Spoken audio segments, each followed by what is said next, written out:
Hello, everyone. I know many of you are listening to this while preparing for sleep. Before we begin, take a moment to notice where you are and what time it is for you right now. You don't need to type anything if you're already drifting off. And if you enjoy calm stories like this, you can gently support the channel by liking and subscribing. Whenever you feel comfortable, now, let the rain fade into the background and allow the story to unfold slowly. It was just past midnight when a quiet hum of wind slipped through the cracked window, rustling the curtains and carrying with it the distant hollow sounds of the sleepy town. The streets outside were empty, save for the occasional flicker of a passing car or the lonely bark of a dog in the distance. Inside the small apartment on Hawthorne Lane, Jenna lay curled beneath her blankets, trying to convince herself that the soft glow of the street lamp outside was comforting, not ominous. The phone on the nightstand, an old rotary model that hadn't rung in weeks, suddenly vibrated against the wooden surface. Its shrill, unexpected ring cut through the calm, slicing the night in two. Jenna's heart leapt, a startled rhythm against the stillness of her room. Slowly, she reached for it, her fingers trembling, and lifted the receiver. "Hello?" she whispered, her voice barely carrying over the line.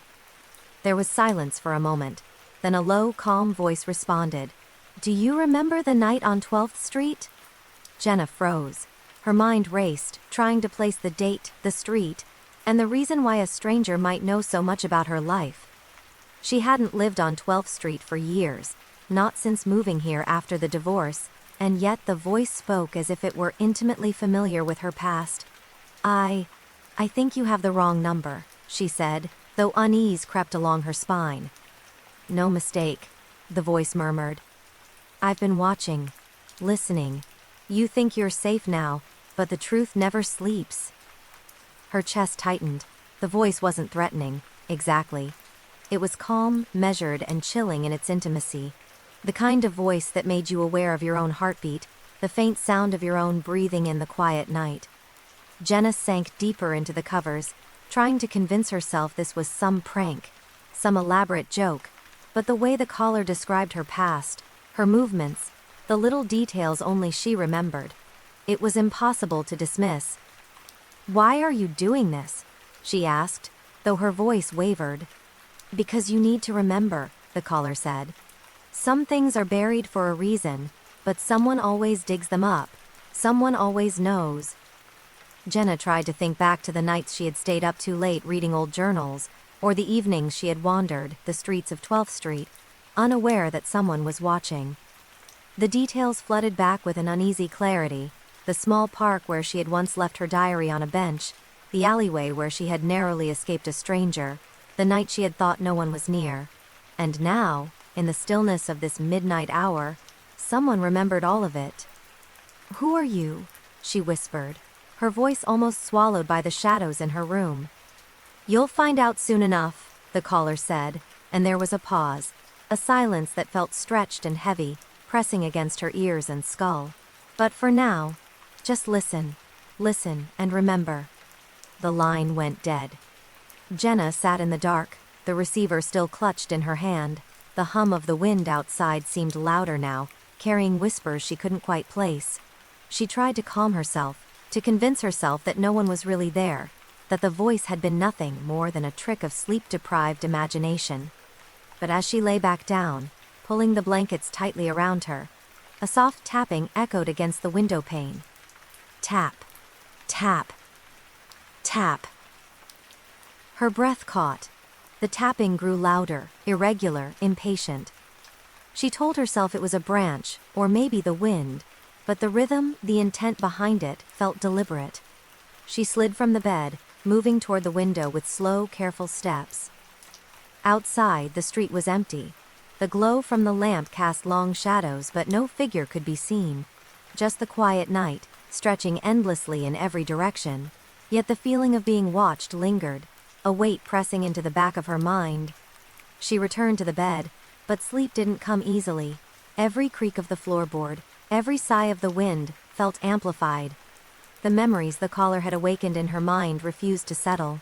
Faces she had long forgotten, incidents she thought she had buried. They all replayed in her head, vivid and sharp.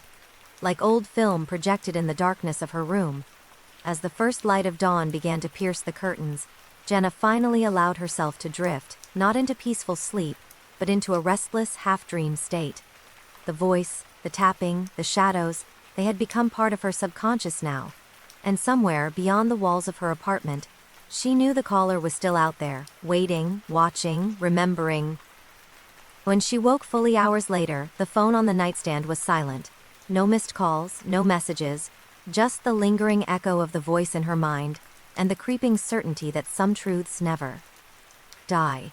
They just wait for the midnight hour to find you again. And in the quiet moments before the world stirred, she realized that sleep would never feel the same. Elm Street was quiet that night. So quiet it felt as though the world itself had been holding its breath. The lamps lining the sidewalk flickered softly, casting pools of golden light on the pavement. A gentle wind rustled the leaves of the old oak trees that stretched their limbs across the narrow street. It was the kind of calm that made the ordinary seem magical, yet beneath the charm lay an uneasy tension, subtle and unspoken. Detective Adrian Clark walked slowly along the curb, his coat pulled tightly around him. He had been called here at midnight, summoned to investigate the sudden disappearance of a young woman named Lila Harper, who had last been seen leaving her apartment just steps from the corner cafe. Witnesses reported nothing unusual, yet when they woke the next morning, the small street had become the epicenter of fear. The apartment where Lila had lived was modest, with peeling wallpaper and a faint scent of vanilla lingering in the air. Her keys were still in the bowl by the door. Her coat hung neatly in the closet, untouched. Even her shoes were in place, lined up as if she had simply stepped out for a moment and planned to return. Nothing suggested panic. Nothing suggested a struggle. And yet she was gone, vanished without a trace. Adrian crouched to inspect the faint marks on the hardwood floor near the balcony door. There were tiny scratches, almost imperceptible, as if someone had dragged something heavy across the planks. He traced them carefully with gloved fingers, feeling the anxiety in the air tighten around him like a cold hand. Elm Street, normally a sanctuary of suburban calm, felt alien now, like a stage where the familiar had been replaced by something sinister. Neighbors wisp. Arid behind closed doors. "I heard a scream," one woman admitted, clutching her robe tightly. "Or maybe it was just the wind," said another, but her eyes betrayed doubt. Adrian listened patiently to each account, noting inconsistencies, tiny details that didn't fit the surface calm. There was a pattern forming, subtle, almost invisible but present nonetheless. As the night deepened, Adrian returned to the scene, walking the length of Elm Street under the silver gaze of the moon. He paused by the old elm at the corner, its bark scarred by decades of storms. This tree had watched the comings and goings of generations, yet tonight it seemed to whisper secrets, bending the air around it with stories of something unseen. Adrian shivered, though he couldn't tell if it was from the cold or from the feeling that someone, or something, was watching him. In the apartment, Lila's belongings sat untouched, yet there was an oddity. A faint smudge of dirt near the balcony latch, the faint scent of something metallic in the air. Adrian's mind worked slowly, methodically, piecing together fragments of memory, behavior, and evidence. Somewhere in this quiet street, a thread of the truth waited to be uncovered. And yet, every time he thought he had a clue, it dissolved into uncertainty, leaving only the haunting knowledge that Lila could be anywhere, or nowhere at all. Hours passed, or perhaps only minutes. Time seemed to bend in the stillness of the night. Adrian sat in a chair near the window, staring down the empty street. He imagined Lila walking along Elm Street, unaware of danger, or perhaps aware and determined to hide. In sleep, one might conjure such images as nightmares, but here, with the world hushed and expectant, they felt almost real. And then, a whisper came. Not from the street, not from the apartment, but from somewhere deeper, like the night itself speaking. A sound so far it could have been imagined, yet impossible to ignore. It carried with it a sense of urgency, a call to follow, to uncover what had been hidden. Adrian rose slowly, his senses alert but calm, moving as if in a dream, guided by intuition more than logic. Elm Street stretched endlessly before him, empty yet alive, the shadows of trees dancing gently across the sidewalks. And in that quiet, he understood that Lila's disappearance was not random. Someone had planned it, and yet left a trail so delicate it almost seemed like a message, a puzzle left in the soft folds of the night for someone to discover. He followed the faintest hints, a broken twig here, an open gate there, until the first light of dawn began to color the sky with pale shades of orange and pink. Elm Street, so still moments before, was awakening now, but the secrets of the night remained intact, hidden in the folds of darkness that refused to release them entirely. Adrian paused at the end of the street, taking a slow, deep breath. The wind carried the scent of morning dew, of freshly cut grass, and yet beneath it lingered the faint metallic trace he had noticed in Lila's apartment. It was a whisper of something unresolved, a promise that the truth of her disappearance, though veiled for now, would not remain buried forever. And as the town began to stir, waking to another ordinary day, Elm Street held its secrets close, silent witnesses to a night when someone vanished without a trace, leaving only the memory of fear and the slow, creeping certainty that some mysteries are never truly gone. They only wait, patiently, for the right eyes to see, the right mind to understand, and the right night to remember. The city slept under a thick blanket of fog that night, the kind that muffled sounds and made the streetlights appear like distant stars. Apartment 6 Billions, on the 5th floor of a nondescript building on L. Oral Avenue, sat quietly at the end of the hall. From the outside, nothing seemed unusual. No signs of struggle, no flickering lights, no hint of chaos. Yet inside, the apartment held a secret, one that only a silent witness had seen, or perhaps heard. Detective Mara Ellis had arrived just past midnight, called to investigate a report that had arrived anonymously. Check 6B. Someone knows. The voice on the phone had been calm, almost matter-of-fact, but it carried the weight of urgency. Mara had learned long ago that calm voices could be the most dangerous, the ones that lured people into darkness without warning. The building itself seemed to lean into the night, its bricks slick with condensation, the fire escapes creaking softly as the wind brushed past them. Mara climbed the stairs, each step echoing faintly in the hollow stairwell. The faint smell of cleaning detergent lingered in the air, a veneer of normalcy that contrasted sharply with the tension growing in her chest. Apartment 6B's door was closed, as if nothing had happened, yet Mara felt the invisible weight pressing against her senses. She knocked once, twice, then turned the knob slowly. The door swung open with a soft creak, revealing an empty living room bathed in shadows.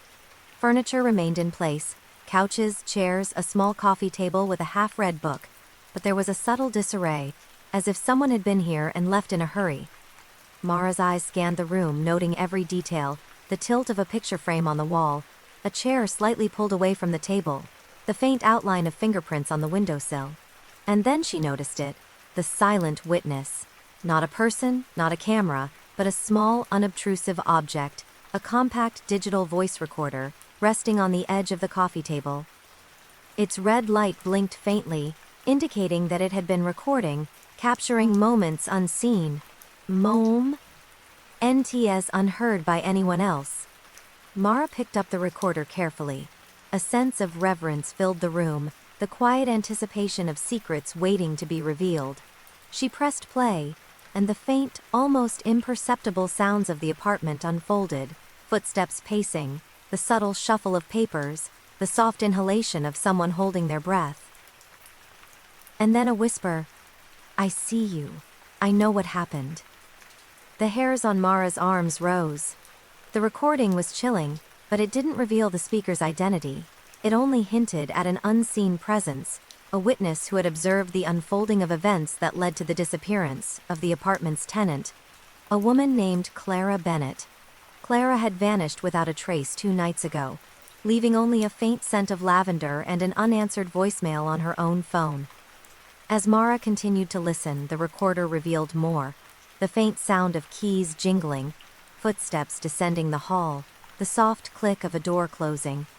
The silent witness had captured everything, the events leading up to Clara's disappearance, the subtle interactions that had gone unnoticed by neighbors and even security cameras.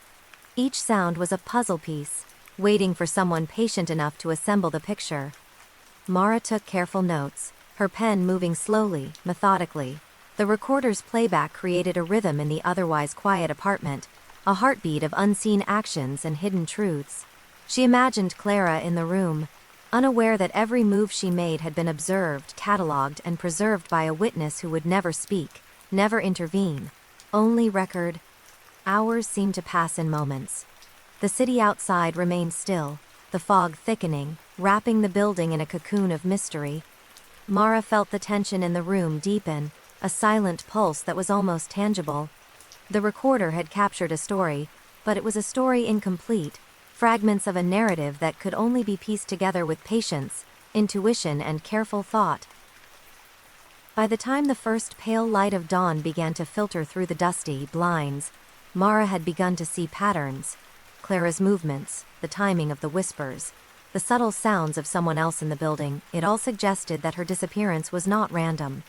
Someone had been waiting, watching, and that silent witness had recorded everything.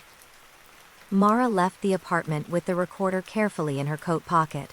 The building remained quiet, the fog clinging stubbornly to the streets. Yet she felt the presence of the silent witness lingering, a reminder that even in absence, someone or something observes. The apartment seemed to exhale, settling back into its ordinary state, but Mara knew better. Secrets had been captured here, imprinted onto a tiny device, waiting for the right eyes and ears to uncover them. And as she walked down Laurel Avenue toward the early hum of the waking city, Mara realized that some witnesses never sleep. They wait, patient and unseen, recording the quiet horrors and subtle truths that the world often overlooks. The apartment remained empty, yet it held a story, a puzzle, and a chilling sense that the next piece of the mystery could appear at any moment, if one only listened carefully enough. The moon hung low and heavy over Riverside Park, casting a pale silver glow across the still waters of the lake. The night was unusually quiet, the kind of silence that made every rustle of leaves and every distant animal call seem amplified. Streetlights lined the paths, their soft illumination creating long shadows that stretched like fingers across the grass. In that hushed, suspended world, the ordinary seemed magical, yet it held an unease that only the darkness could nurture. Detective Samuel Hayes walked along the winding path, his coat brushing against his knees as he moved deliberately. He had been called to investigate a crime that seemed almost impossible, a murder discovered in the moonlight, yet with no witnesses, no immediate explanation, and a body that seemed almost hidden by the park itself. Samuel had seen many things in his career, but the calm, haunting beauty of this park made the horror of the crime all the more surreal. The scene was near the eastern edge of the park, where an old fountain, long dry, stood as a monument to forgotten times. The victim, a man in his early 30s named Marcus Green, lay sprawled across the damp grass, his features eerily illuminated by the moonlight. There was no sign of struggle, no immediate indication of who or what had caused this sudden end to a life. It was as if the park itself had swallowed the details, leaving only the chilling stillness behind. Samuel crouched near the body, noting the faint impressions in the soil, the marks of footsteps, subtle and deliberate, leading toward and away from the fountain. He could feel the weight of the night pressing down, the cool air heavy with the scent of damp earth and fallen leaves. Every shadow seemed alive, every distant sound magnified. In his experience, the park had become a character in this mystery, holding secrets that refused to reveal themselves easily. The investigation revealed little at first. Marcus had been a quiet man, well-liked but not widely known. Friends described him as thoughtful, careful, and cautious, the type who noticed small details others overlooked. Yet here he was, lying in the park under the moonlight, the gentle lapping of the lake at his back the only witness to his final moments. Samuel could not help but wonder who had been there, in the darkness, orchestrating this scene with precision. As he walked the paths, retracing possible routes and searching for any clue, the sounds of the park seemed to shift around him. The rustling of branches became deliberate, the call of a distant owl sharper. He imagined the presence of someone unseen, a figure moving silently through the trees, observing, waiting, their intentions hidden beneath the calm facade of the night. The thought sent a chill through him, but Samuel knew that in cases like this, Imagination often mirrored reality more closely than anyone wished to admit. Hours passed with painstaking examination. Samuel documented footprints, photographed the scene, and gathered fragments of evidence. Small details that might one day reveal the truth. Among the leaves he found traces of a substance that did not belong, tiny fibers that suggested the killer had brushed against the bushes in haste or carelessness. Each piece of the puzzle added tension rather than resolution. A reminder that even in the moonlight, danger could be silent and invisible. As dawn approached, the park's quietude remained, though the shadows had begun to retreat, replaced by the gentle hues of morning. Samuel stood near the fountain, gazing at the serene reflection in the water. The stillness was deceptive, a mask for the dark reality that had unfolded under the same sky the night before. He understood, as he often did in his line of work, that the truth would come in its own time, and that the witness to Marcus's murder, the moonlight, the leaves, the soil beneath his feet, held memories that could not be erased. The investigation would continue, piecing together the movements of the victim, the unseen perpetrator, and the silent park that had borne witness to the crime. Samuel left the scene slowly, the gentle rustle of leaves following him like a whisper of unfinished business. He knew that this park, so quiet and beautiful in the day, had secrets it would reveal only when someone patient enough, careful enough, and observant enough returned to listen. And so Riverside Park waited in the growing light of morning, serene yet charged with the memory of what had happened under the silver gaze of the moon. Marcus Green's story lingered in the quiet shadows, and the mystery of the park remained, a silent, patient reminder that some truths are only uncovered in the still, deep hours of the night. The town of Millfield was small, almost impossibly quiet, the kind of place where everyone knew everyone else's routines and secrets, or so they thought. The streets were lined with aging brick buildings, their windows glowing softly under the dim lamplight. On nights like these, when the air was heavy with the scent of autumn leaves and damp earth, it felt as though the town itself was holding its breath, waiting for something unknown. At the edge of Main Street, in a narrow alley partially obscured by shadows, stood the small locksmith shop of Henry Calloway. It was the kind of shop that seemed ordinary by day, a place where residents came to repair locks or duplicate keys. Yet Henry's work was far from ordinary. Inside he held knowledge and skills that went beyond simple locks and doors, a secret he had guarded carefully for years.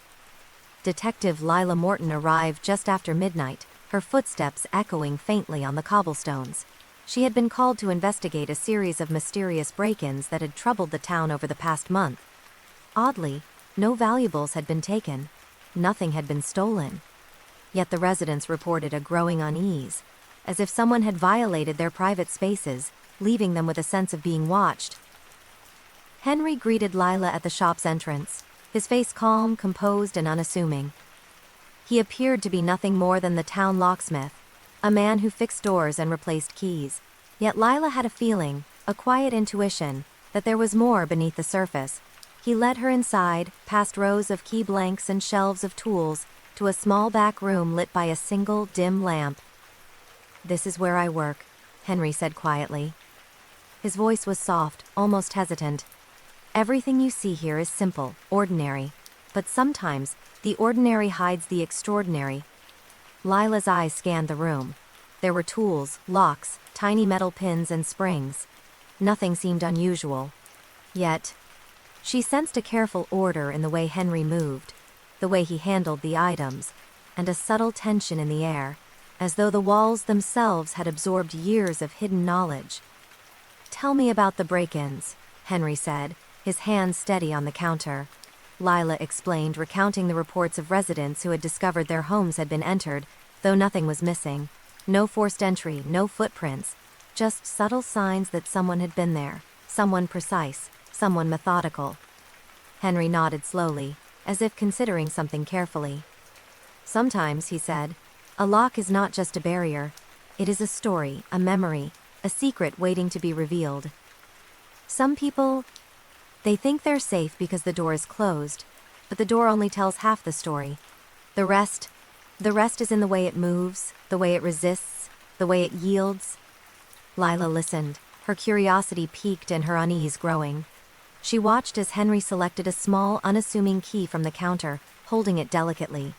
"This key," he said, "opens more than locks. It opens understanding. It opens awareness of things hidden in plain sight." Hours passed as Henry explained his work, showing Lila the subtle art of lock manipulation, the way a trained eye could detect secrets embedded in the simplest mechanisms. He revealed nothing directly about the break-ins, but every word hinted at knowledge far beyond what a town locksmith would normally possess. Lila realized that the ordinary shop, the quiet town, and the harmless-looking locks were all part of a hidden network of observation, access, and concealed truths. As the night deepened, the streets of Millfield remained still. The faint hum of distant traffic and the rustle of leaves were the only sounds.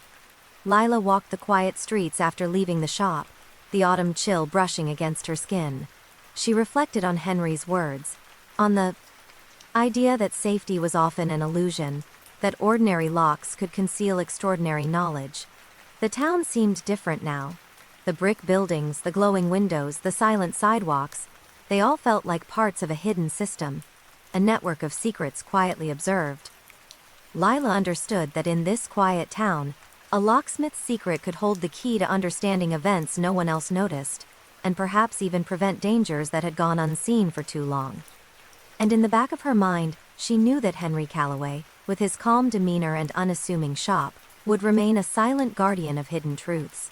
The town would sleep, unaware, while someone watched, waited, and quietly held the knowledge of what had occurred, what could occur, and what was never meant to be discovered, unless one was patient enough to listen, observe, and understand. The night eventually gave way to the first hints of dawn. Millfield awoke, slow and peaceful, as if nothing unusual had occurred. But the secret of the locksmith lingered like a faint echo, reminding those who dared to notice that even the quietest places can hide the deepest mysteries.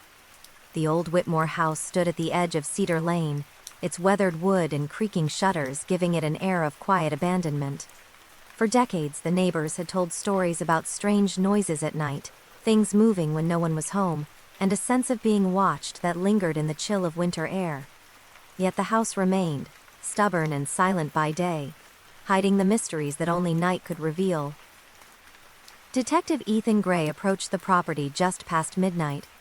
He had been called after a series of reports, soft, barely audible noises that neighbors swore were footsteps in the attic, though no one had ever actually seen anyone enter the house. The officers who had visited before him had dismissed the claims as imaginatio. The product of old boards settling and branches tapping the roof. Ethan, however, had learned that the quietest reports often carried the heaviest truths. He stepped carefully across the frost-tipped lawn, each footfall muffled by the thick layer of fallen leaves. The house loomed ahead, dark and still, with the faint smell of aged wood and dust drifting through the cold night air. Ethan's flashlight cut through the shadows, illuminating peeling paint and warped siding, and he could almost hear the faint echo of the house's long history in the creaks and sighs of its frame. Inside, the house was silent. The living room was empty, dusty sunlight replaced by the soft glow of his flashlight, and the furniture appeared untouched, frozen in time. Ethan moved slowly, listening for the slightest hint of movement above. The attic staircase loomed at the back of the house, narrow and steep, the wooden steps groaning under the weight of anticipation. He climbed carefully, each creak magnified in the otherwise quiet space, until he reached the small door at the top. The attic smelled of aged timber and mothballs, the air thick with the scent of forgotten years. Ethan stepped inside, flashlight sweeping across boxes stacked high, old furniture draped in yellowed sheets, and forgotten trunks sealed with rusted locks. The room seemed still, but he could feel the tension in the shadows, the subtle sense that someone, or something, had been here recently, leaving only traces too faint for casual observation. Then, almost imperceptibly, he heard it, a soft, measured step, the kind that seemed to come from nowhere and everywhere at once. His pulse quickened, but he remained calm, listening. The sound was deliberate, slow and untraceable, fading and returning as if tracing a pattern he could not yet understand. Footsteps in the attic that no one had heard, moving across boards that aimed in silent protest. Ethan circled the room carefully, flashlight cutting through the darkness, revealing small details, a scuff mark on the floor, a trunk slightly ajar, a thin layer of dust disturbed in a line too deliberate to be accidental. He realized that the footsteps were not random, they followed a path, a story hidden within the attic's cluttered space. Whoever, or whatever, had been here, had left behind a trail of intentions and secrets. Hours passed as Ethan explored the attic methodically, each corner revealing fragments of a puzzle. Old journals, letters, and photographs hinted at past residents, lives intertwined with the house's history. Each document seemed ordinary at first, yet subtle details suggested a connection to recent disappearances in the neighborhood, small incidents overlooked, dismissed, or forgotten. The attic, he realized, was more than a storage space. It was a repository of memories, actions, and perhaps even crimes, recorded silently for those patient enough to notice. Outside, the wind whispered through the trees, carrying the sound of distant traffic and the occasional bark of a dog. Inside, the attic remained still, yet Ethan felt the presence of unseen observers, traces of movement, faint echoes of footsteps, the weight of someone watching from the shadows. Every creak, every draft, became part of a rhythm, a code meant to be interpreted by those who understood subtlety and patience. By the time dawn began to filter through the attic window, Ethan had documented every trace, photographed every clue, and recorded every sound.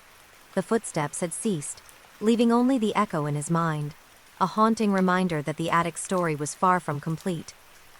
The house itself seemed to breathe, settling back into silence, guarding its secrets and its hidden witnesses until the next curious soul arrived. As Ethan descended the narrow stair, case and stepped back into the cold morning air, he realized that the quietest houses often held the deepest mysteries. Footsteps that no one heard, secrets that no one discovered, and memories that lingered in the shadows, all were waiting, patient and silent, for someone willing to uncover them. The Whitmore house remained, quiet and unassuming by day. But at night, in the attic where no one dared to linger, the truth moved, almost imperceptibly, leaving a whisper of the unseen for those who listened carefully enough. The small town of Maplewood had always been the kind of place where neighbors greeted each other on their porches, where children played safely on the streets, and the hum of life moved at a gentle, predictable pace. But that sense of security was shattered one autumn evening when Mr. Hargrove, a longtime resident of Cedar Lane, simply vanished. It began quietly. Mrs. Perkins, who lived across the street, noticed that Mr. Hargrove's newspaper had piled up at his doorstep. Then, the soft glow of his living room light, always left on as a nightlight for his cats, failed to flicker. She mentioned it to Mr. Hargrove's friends, and they agreed it was unusual, though they were slow to worry. After all, Mr. Hargrove had a habit of disappearing for days on hiking trips without notice. But this time, something felt different. Detective Elena Morales arrived just after midnight, called to investigate what the neighbors now whispered about in hushed tones, a disappearance with no signs of struggle, no messages left behind, no clues as to where Mr. Hargrove could have gone. Elena had learned over her years of service that small towns often harbored secrets in their quiet streets, and the calm of Maplewood felt suspiciously heavy. Cedar Lane was dimly lit, lined with the familiar houses of families who had lived there for generations. Elena's footsteps were muffled by the crisp fallen leaves as she approached Mr. Hargrove's home. Everything seemed normal at first glance. His garden, usually meticulously maintained, was slightly overgrown, but the front door was locked and showed no signs of tampering. The windows were intact, curtains drawn, yet the feeling of unease was undeniable. Inside, the home was frozen in a moment of normalcy. A half-finished crossword lay on the kitchen table. The scent of old coffee lingered in the air. A single chair was pulled back as if Mr. Hargrove had stood suddenly, intending to return. Elena walked slowly through the rooms, listening to the subtle creaks and sighs of the house settling at night. Then she noticed it, a small, almost imperceptible disturbance in the dust along the hallway floor. Footprints, faint and uneven, leading toward the back door and disappearing into the overgrown yard. Elena followed the trail into the night. The chill of autumn air carried with it the soft rustle of leaves and the occasional hoot of an owl. Each step brought a heightened awareness, a sense that the darkness itself might conceal someone, or something, that had been watching, waiting. The footprints led toward the edge of the property, where the woods began, dense and impenetrable in the shadows. Hours passed as Elena scoured the surrounding area. She discovered subtle signs of passage, broken twigs, disturbed undergrowth, and a faint metallic glint partially hidden beneath the fallen leaves. Each clue suggested Mr. Hargrove had not simply wandered off. He had left, or been led, with careful precision, and yet no one had reported seeing a vehicle, a stranger, or anything unusual. It was as though he had vanished into thin air. Returning to the house, Elena found a note tucked beneath the doormat. The handwriting was unfamiliar, hurried and unsettling. "He knows too much. Don't look for him." Her heart raced. The note confirmed what she had begun to suspect. Mr. Hargrove's disappearance was not random. Someone in Maplewood had orchestrated this, silently and deliberately. As the night stretched on, Elena spoke to neighbors in whispers, piecing together fragments of observation. Some had glimpsed shadows moving near the Hargrove home. Others had noticed strange lights in the woods at odd hours. The collective unease painted a picture of careful surveillance, of hidden motives and unseen eyes. Every detail reinforced the unsettling notion that small towns, despite their placid facades, could harbor dark secrets waiting to emerge. By dawn, the streets of Cedar Lane were bathed in soft pale light. The wind carried the smell of wet leaves and damp earth, yet Mr. Hargrove remained missing. Elena stood silently at the edge of the property, listening to the faint stirrings of a town awakening. She knew the disappearance would not remain a simple mystery. It would linger in the collective consciousness, a question mark hanging over the sleepy neighborhood, a story whispered late at night by those who remembered. And in the quiet corners of Maplewood, behind closed doors and under drawn curtains, Elena sensed the presence of someone watching, waiting, knowing. The disappearing neighbor mystery was far from over. The clues, subtle and patient, would reveal themselves only to those who observed carefully, understood deeply, and respected the silence of the night that carried secrets few dared to uncover. Maplewood returned to its daytime calm, children playing and neighbors chatting, yet the shadow of Mr. Hargrove's vanishing lingered like a soft echo. It was a reminder that the ordinary could hide extraordinary mysteries, that behind every closed door and quiet street, the unseen might always be listening and waiting. The streetlights along Pinecrest Avenue flickered gently, casting warm amber circles across the quiet pavement. It was the kind of night that seemed ordinary at first glance, yet carried an undercurrent of unease, subtle and persistent, like a faint hum just below the surface of hearing. Most of the residents were asleep, doors locked and windows drawn, unaware that the night itself held secrets behind walls they assumed were private. Detective Jonas Reed moved slowly past the row of houses, careful not to disturb the fragile quiet. He had been called to investigate a series of strange reports, neighbors hearing whispers behind the closed doors of houses that by all appearances were empty. The authorities had initially dismissed the claims, labeling them as the imaginings of restless minds. But Jonas, with years of experience in the subtle art of observation, knew better. Often, the smallest sounds carried the greatest truths. The house at 47 Pinecrest, a modest two-story with white shutters, was the center of the latest report.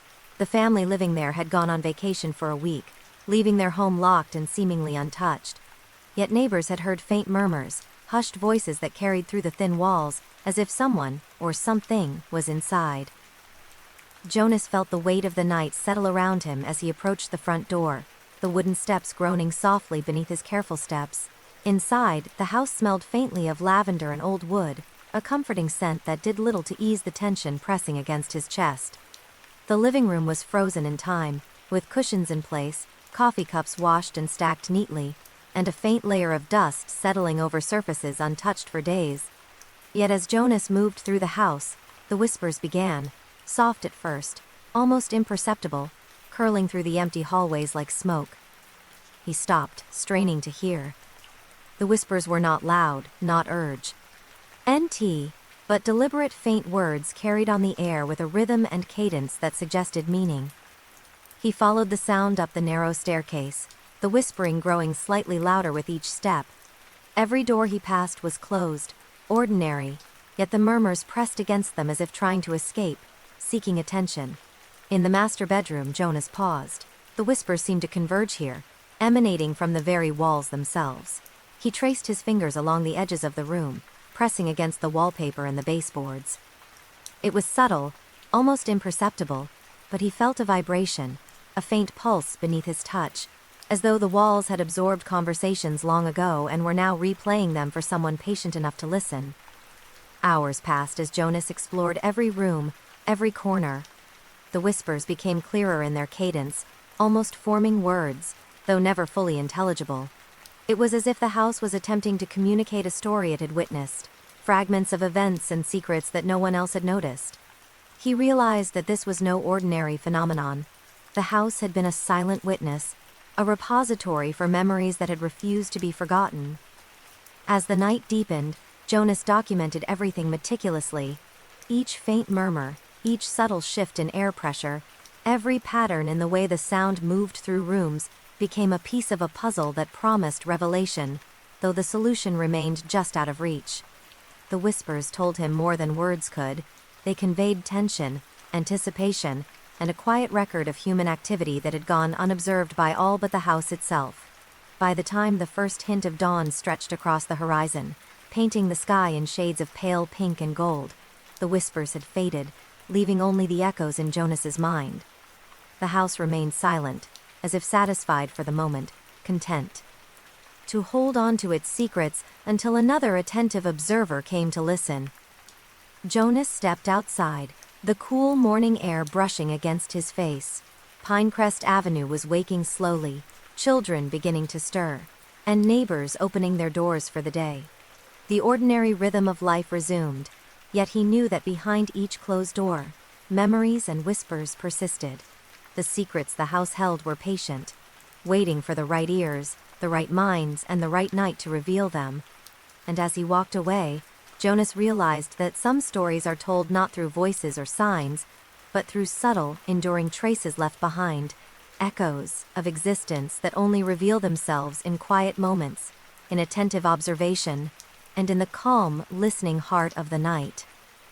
The town of Ravenwood had long since settled into a rhythm of quiet routines. Its streets were lined with aging brick buildings, their windows catching the fading glow of streetlights, and the air carried a faint chill from the surrounding forests.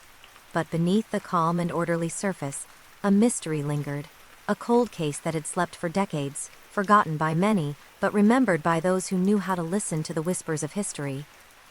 Detective Clara Hughes arrived just past midnight, drawn to the old police archives by a name she had encountered repeatedly in her research, Samuel Trenton.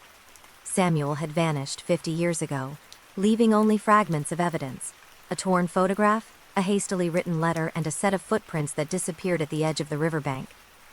Over the decades, countless investigators had tried to uncover the truth, but each trail had grown cold, leaving only unanswered questions and rumors whispered among the townspeople.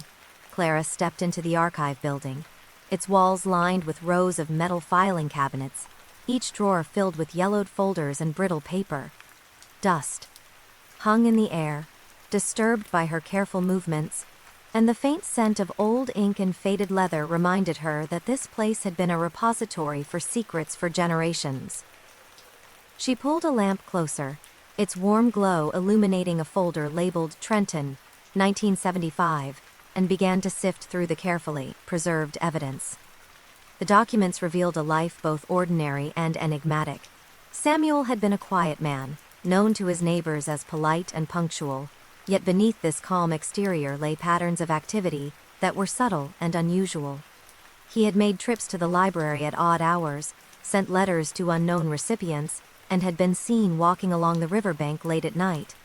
Each clue seemed small, insignificant at the time, yet when assembled, it suggested a life intertwined with hidden truths and dangers no one had recognized. As Clara read, she realized the case had been quietly waiting for someone attentive enough to notice the subtle connections. The torn photograph depicted Samuel standing beside a bridge over the river, his gaze focused and determined. The letter, though fragmented, contained phrases that hinted at knowledge of something forbidden, something that might have made him a target. And the footprints, preserved in a faded police report, led not to a road, but to a path through the dense woods, vanishing as though Samuel had simply disappeared into the shadows themselves. Hours passed as Clara cross-referenced maps, witness statements, and historical weather reports. The town outside remained still, the occasional hum of distant traffic punctuating the silence. In the archive, the past came alive in faint whispers, fragments of voices and footsteps that seemed to echo from the walls themselves. She imagined Samuel walking the streets, aware of unseen eyes, conscious of danger, and yet moving with purpose, leaving behind traces that had been overlooked for decades. The deeper Clara delved, the more she sensed that the case was not simply about a missing person, but about secrets carefully hidden by time, preserved by those who understood their significance. She traced Samuel's movements along the riverbank, the bridge, and the wooded paths, reconstructing the journey he had taken. Each step, each action, painted a picture of careful planning, awareness, and perhaps a final act of escape or concealment. By the time dawn began to filter through the high windows of the archive, Clara had pieced together a narrative that had eluded investigators for 50 years. Samuel Trenton had lived a life that seemed ordinary on the surface, yet he had been entwined with a network of hidden knowledge, observing and recording events that others ignored. His disappearance was no accident, it was a deliberate act, orchestrated to remove him from sight while preserving the truth he had uncovered. Clara left the archive, stepping into the crisp morning air. Ravenwood was waking slowly, the streets filling with the muted sounds of daily life. Yet the cold case, long forgotten, had begun to stir. Its story, patient and silent for decades, was now ready to be told, revealing secrets that had waited half a century for the right eyes and ears. And as she walked along the quiet streets toward the riverbank, Clara felt the weight of history pressing gently against her shoulders. The past was never truly gone. It sleeps, yes, but it waits, patiently, for someone who listens, observes, and understands, ready to awaken and whisper the truths that only time and patience can reveal. The city had fallen into a rare, heavy silence. Midnight draped itself over the streets like a velvet curtain, muting the hum of traffic and the distant murmur of night owls. Narrow alleyways, usually ignored and forgotten, took on a presence of their own. Shadows stretching unnaturally, folding into themselves, hiding secrets in every corner. One such alleyway, tucked between two brick buildings on the edge of the East End, had become the center of an unsettling mystery, a shadow that moved when no one should have been there. Detective Aaron Vance approached cautiously, the soles of his shoes making soft contact with the damp cobblestones. He had been called after several reports of people vanishing or hearing whispers in this alley at odd hours. Residents spoke in hushed tones, their eyes darting nervously as if the shadows themselves could see them. Aaron had learned long ago that where ordinary people saw emptiness, detectives trained to observe could detect patterns, presence, and intent lurking just beyond perception. The alleyway was narrow, its walls lined with weathered brick and the faint traces of graffiti from decades past. A single flickering lamp cast a yellow glow onto the wet pavement, highlighting puddles that reflected the occasional glow of passing streetlights. The air smelled faintly of mildew, rust, and distant smoke, and it carried a subtle vibration, a pulse that made Aaron's senses sharpen. Something moved here, even if nothing seemed to breathe or walk. As he advanced, he noticed a faint pattern in the shadows, shapes that shifted ever so slightly, as though aware of his presence. He paused, letting his eyes adjust, observing the way the darkness pooled near a fire escape and stretched across a dumpster. The shadow flickered again, seemingly alive, then vanished when he blinked. Aaron's heartbeat slowed, careful to remain steady, as he catalogued every small movement, every tiny shift in the alley's atmosphere. Several hours passed in careful observation. The shadow reappeared intermittently, always in the same areas, moving with deliberate stealth. Footprints that had no origin, subtle scuff marks in the damp ground, and a faint metallic scent in the air hinted at the presence of someone, or something, that had been here long before his arrival. Aaron traced each clue meticulously, aware that the shadow was both a puzzle and a warning, a signal that the ordinary laws of observation did not fully apply.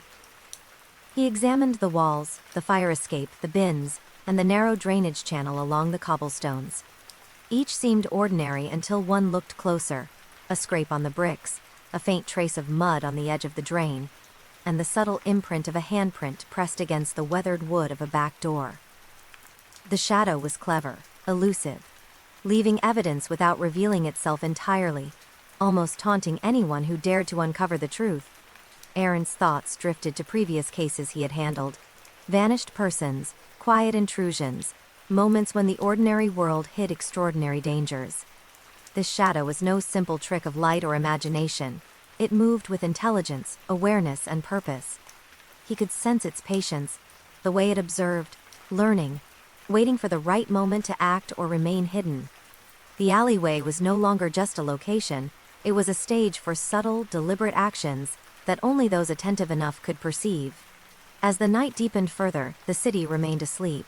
Only the alleyway seemed alive, breathing in shadows and exhaled whispers, echoing stories of presence and movement that went unnoticed by the casual eye. Aaron documented every detail: photographs, notes, and mental maps of the shadow's patterns. He realized that understanding required patience and observation, that the truth was encoded in small movements and quiet hints rather than dramatic gestures. By the first light of dawn, the alleyway returned to its ordinary appearance. Wet cobblestones reflected the soft pink and orange hues of morning. Graffiti looked unchanged, and the walls seemed still. Yet Aaron knew better. The shadow lingered, intangible and patient, waiting for the next intruder, the next observer, or the next curious mind. Its story, silent and deliberate, would unfold only for those who were willing to notice, understand, and respect the quiet intelligence that had made the alleyway its domain. Aaron left slowly, the memory of the shadow moving at the edges of his vision, never fully seen but always felt. The city awakened around him, unaware of the mysteries that lingered between its buildings, in the spaces where light barely touched.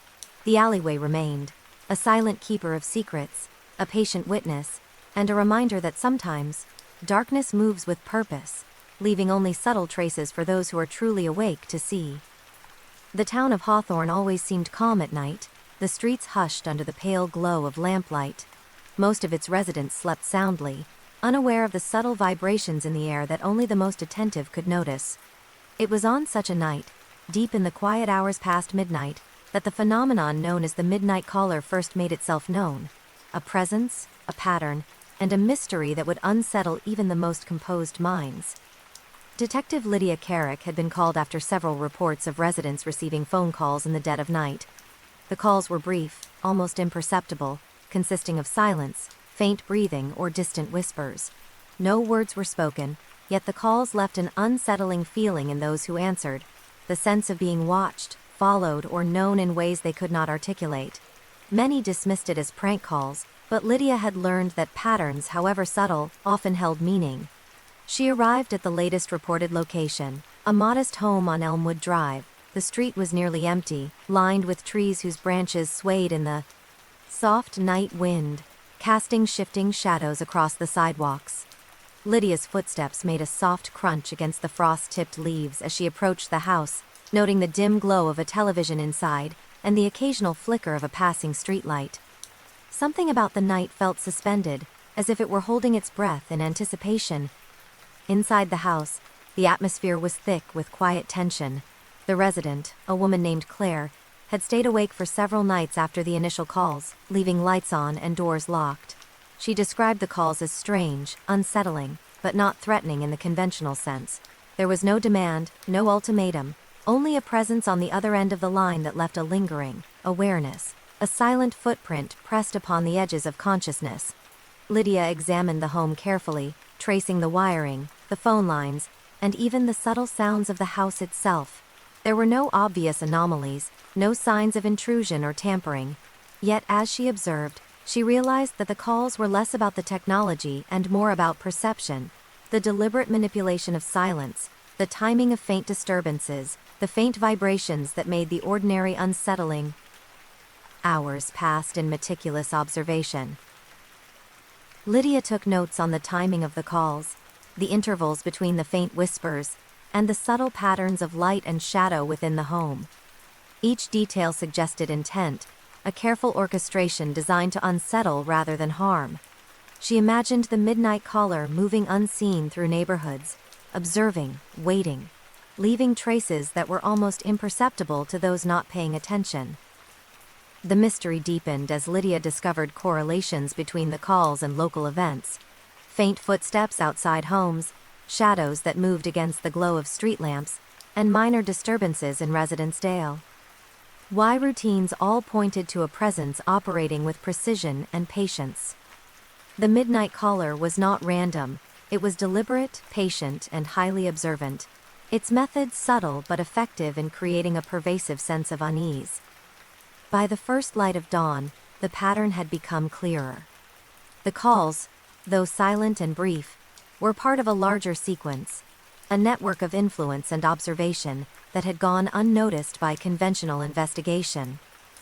Lydia understood that the midnight caller was less a person than a force of attention and awareness, a reminder that small, deliberate actions could leave profound effects, especially in the silence of night.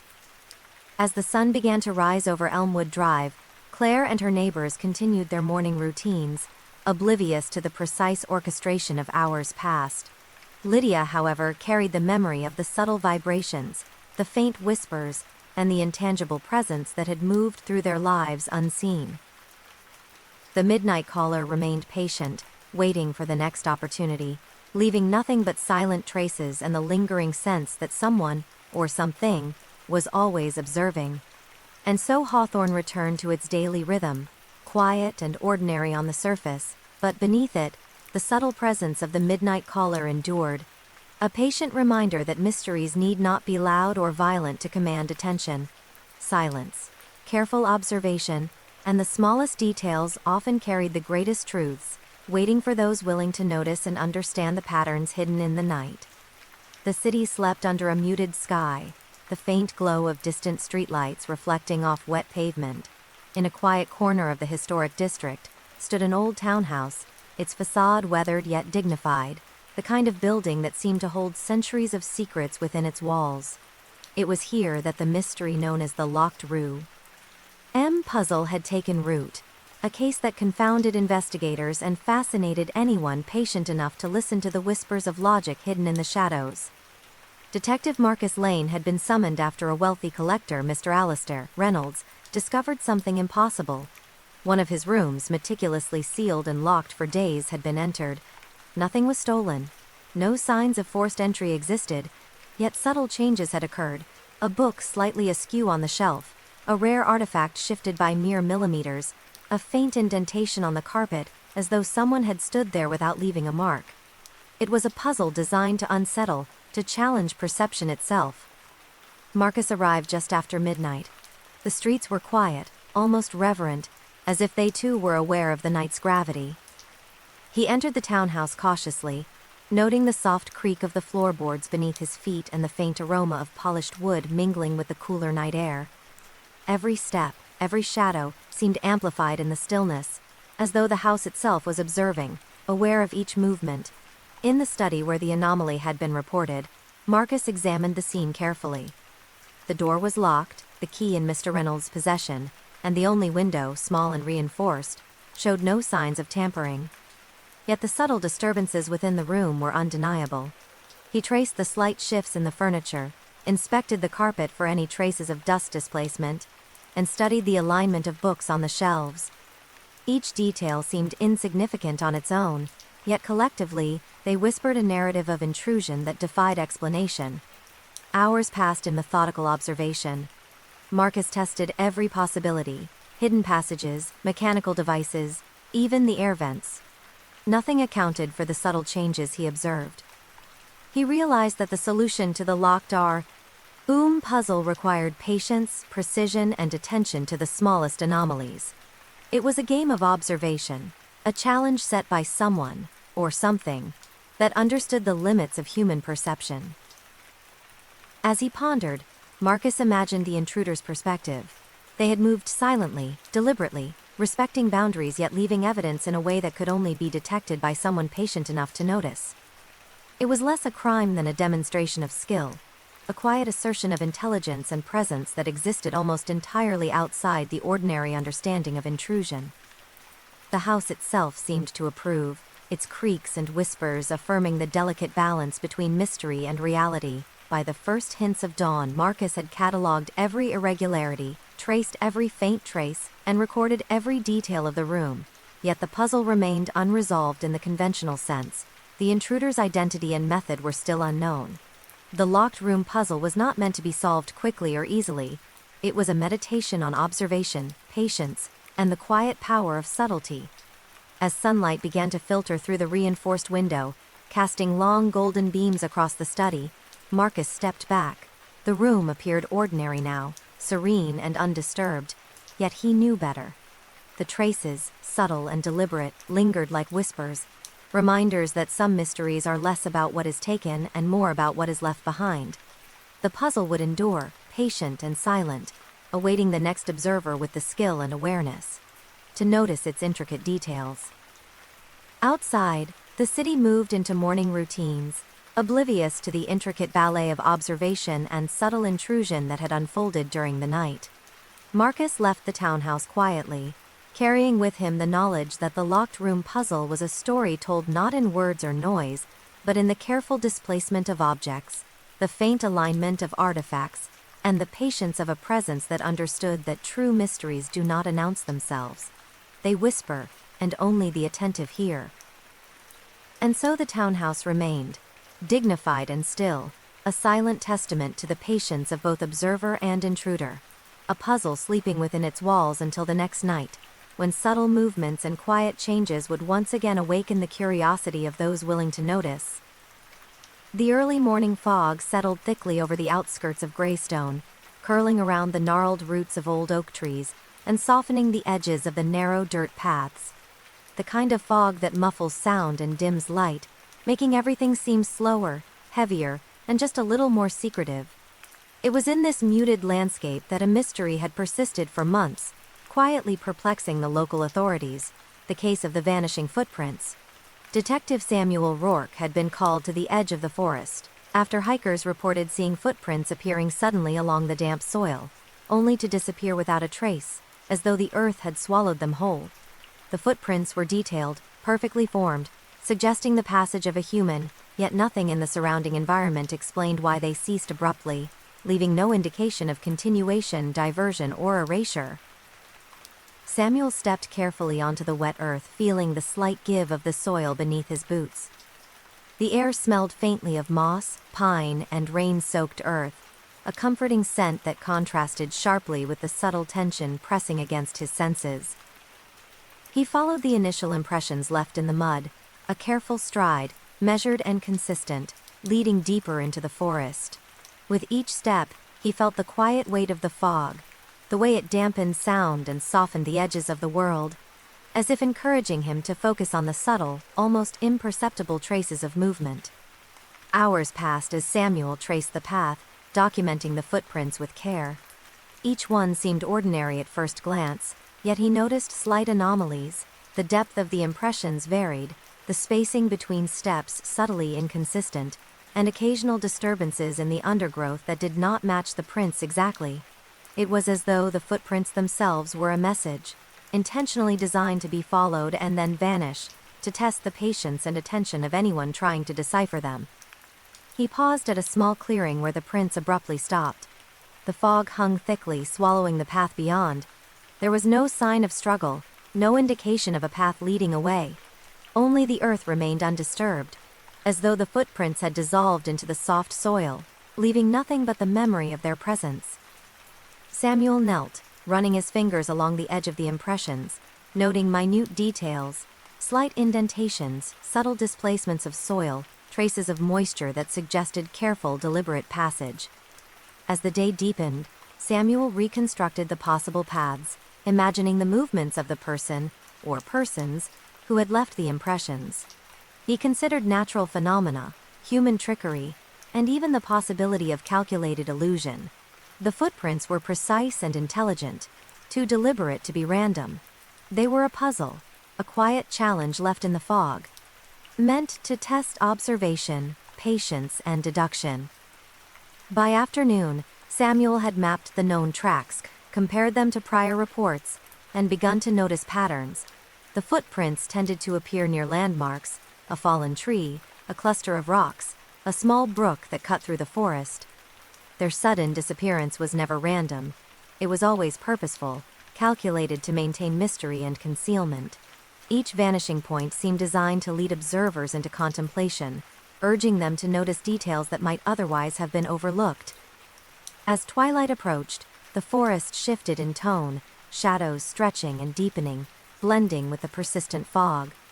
Samuel realized that the vanishing footprints were not just physical traces, they were a method of storytelling.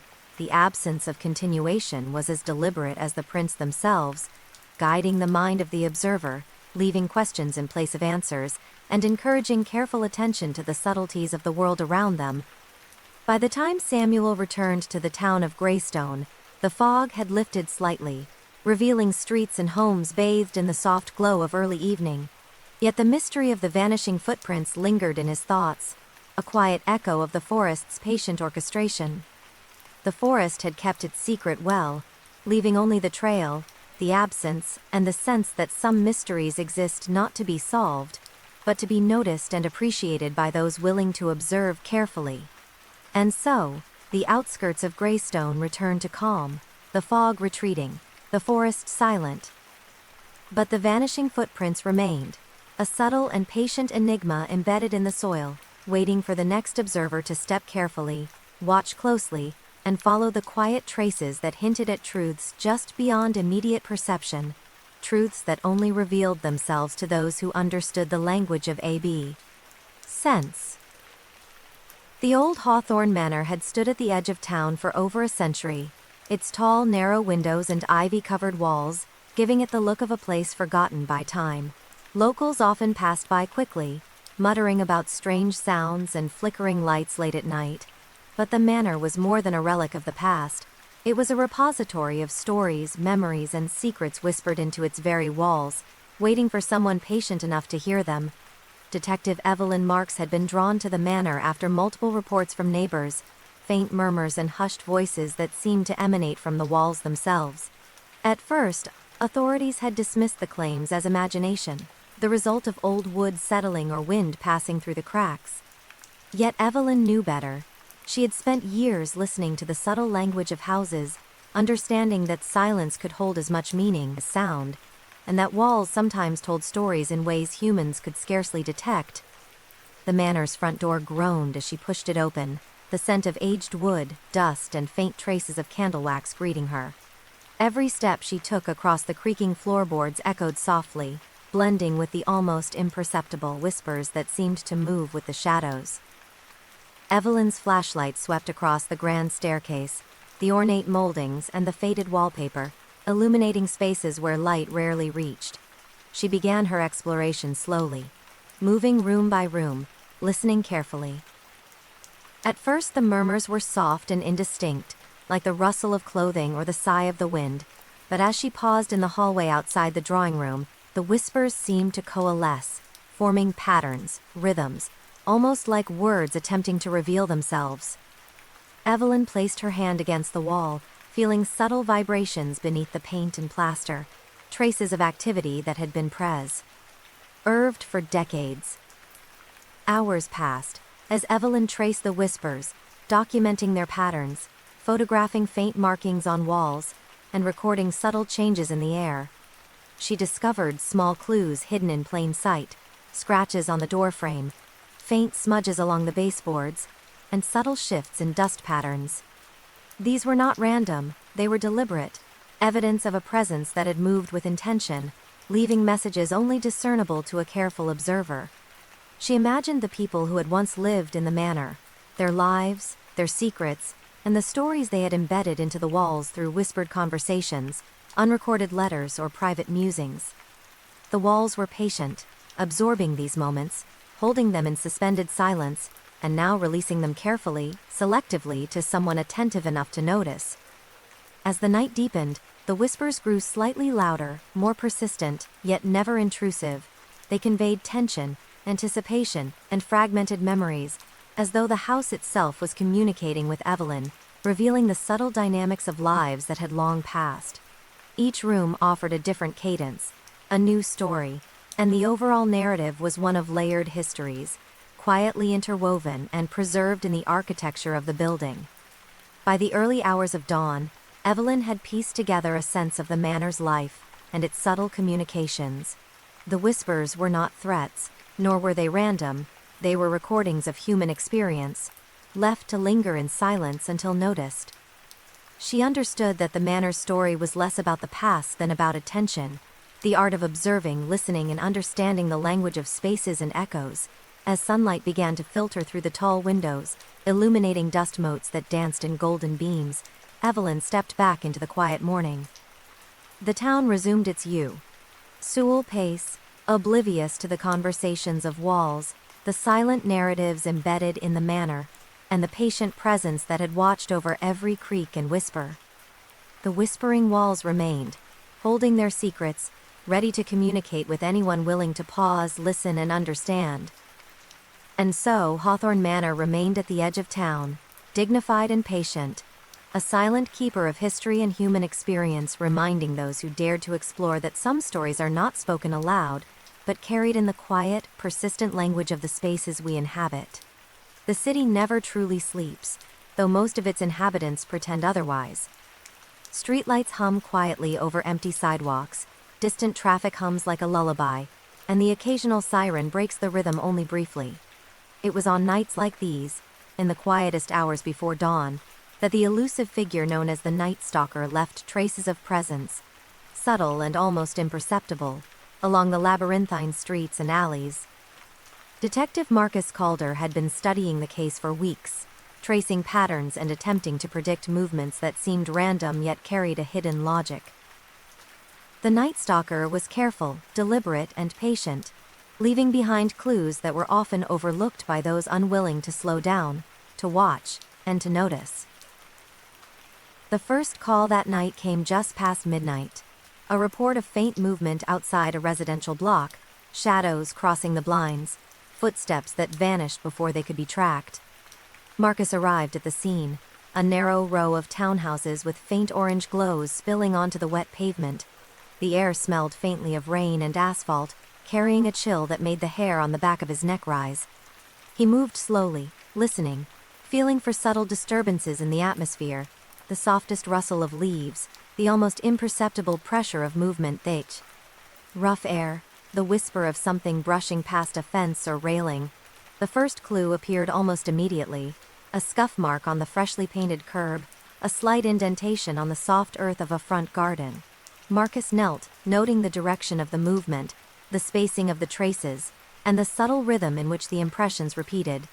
They were careful, intelligent, designed to mislead and intrigue, leading him on a path that stretched along the quiet street, toward an alleyway that seemed ordinary in daylight but transformed into a landscape of hidden signals by night. He followed the trail, each step measured, aware that the Night Stalker observed and adapted.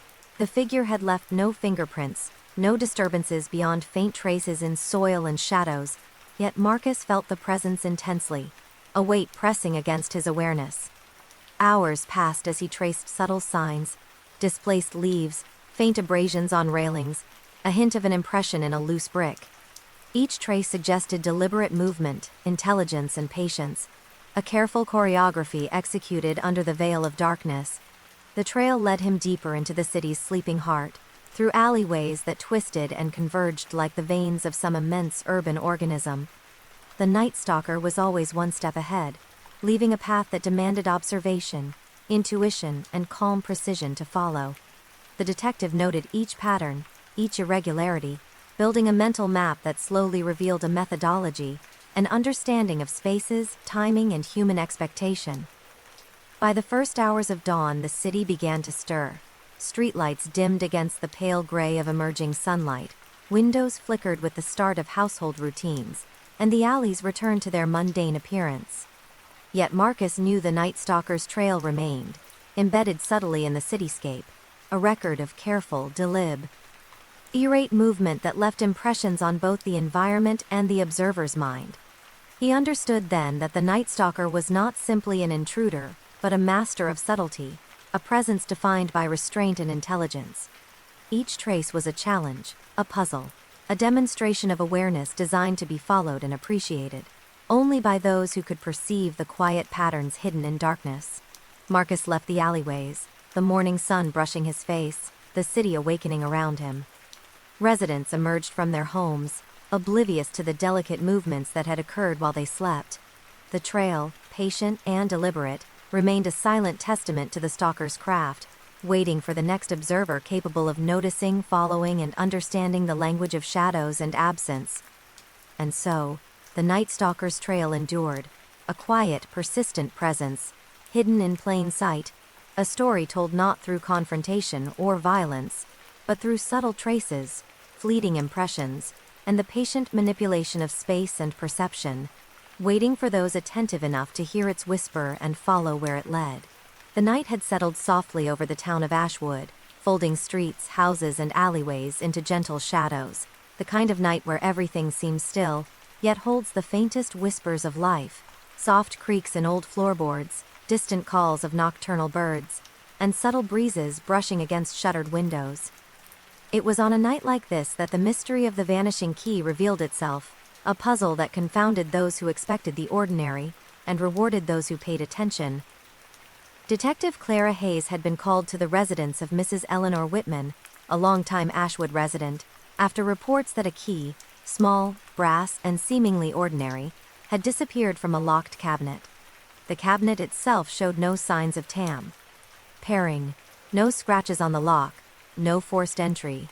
Yet the key, meant to secure a drawer containing personal documents and family heirlooms, had vanished, leaving only a faint outline of its presence on the polished surface of the cabinet.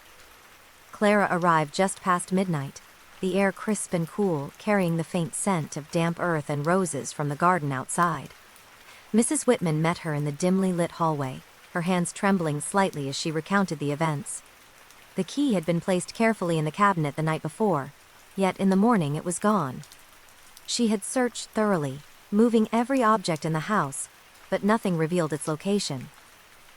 Clara, trained in observation and patient analysis, knew that the simplest explanations were often the most elusive. She examined the cabinet and its surroundings meticulously. Every surface was polished, every joint tight, and yet faint traces of disturbance could be seen under careful inspection. A slight smudge near the lock, a subtle scratch along the inside edge, and a nearly imperceptible dust pattern that suggested contact. These details, minor to the casual observer, indicated deliberate movement and precise attention. Someone had taken the key without leaving the usual signs of theft. Hours passed as Clara traced the patterns of the disappearance.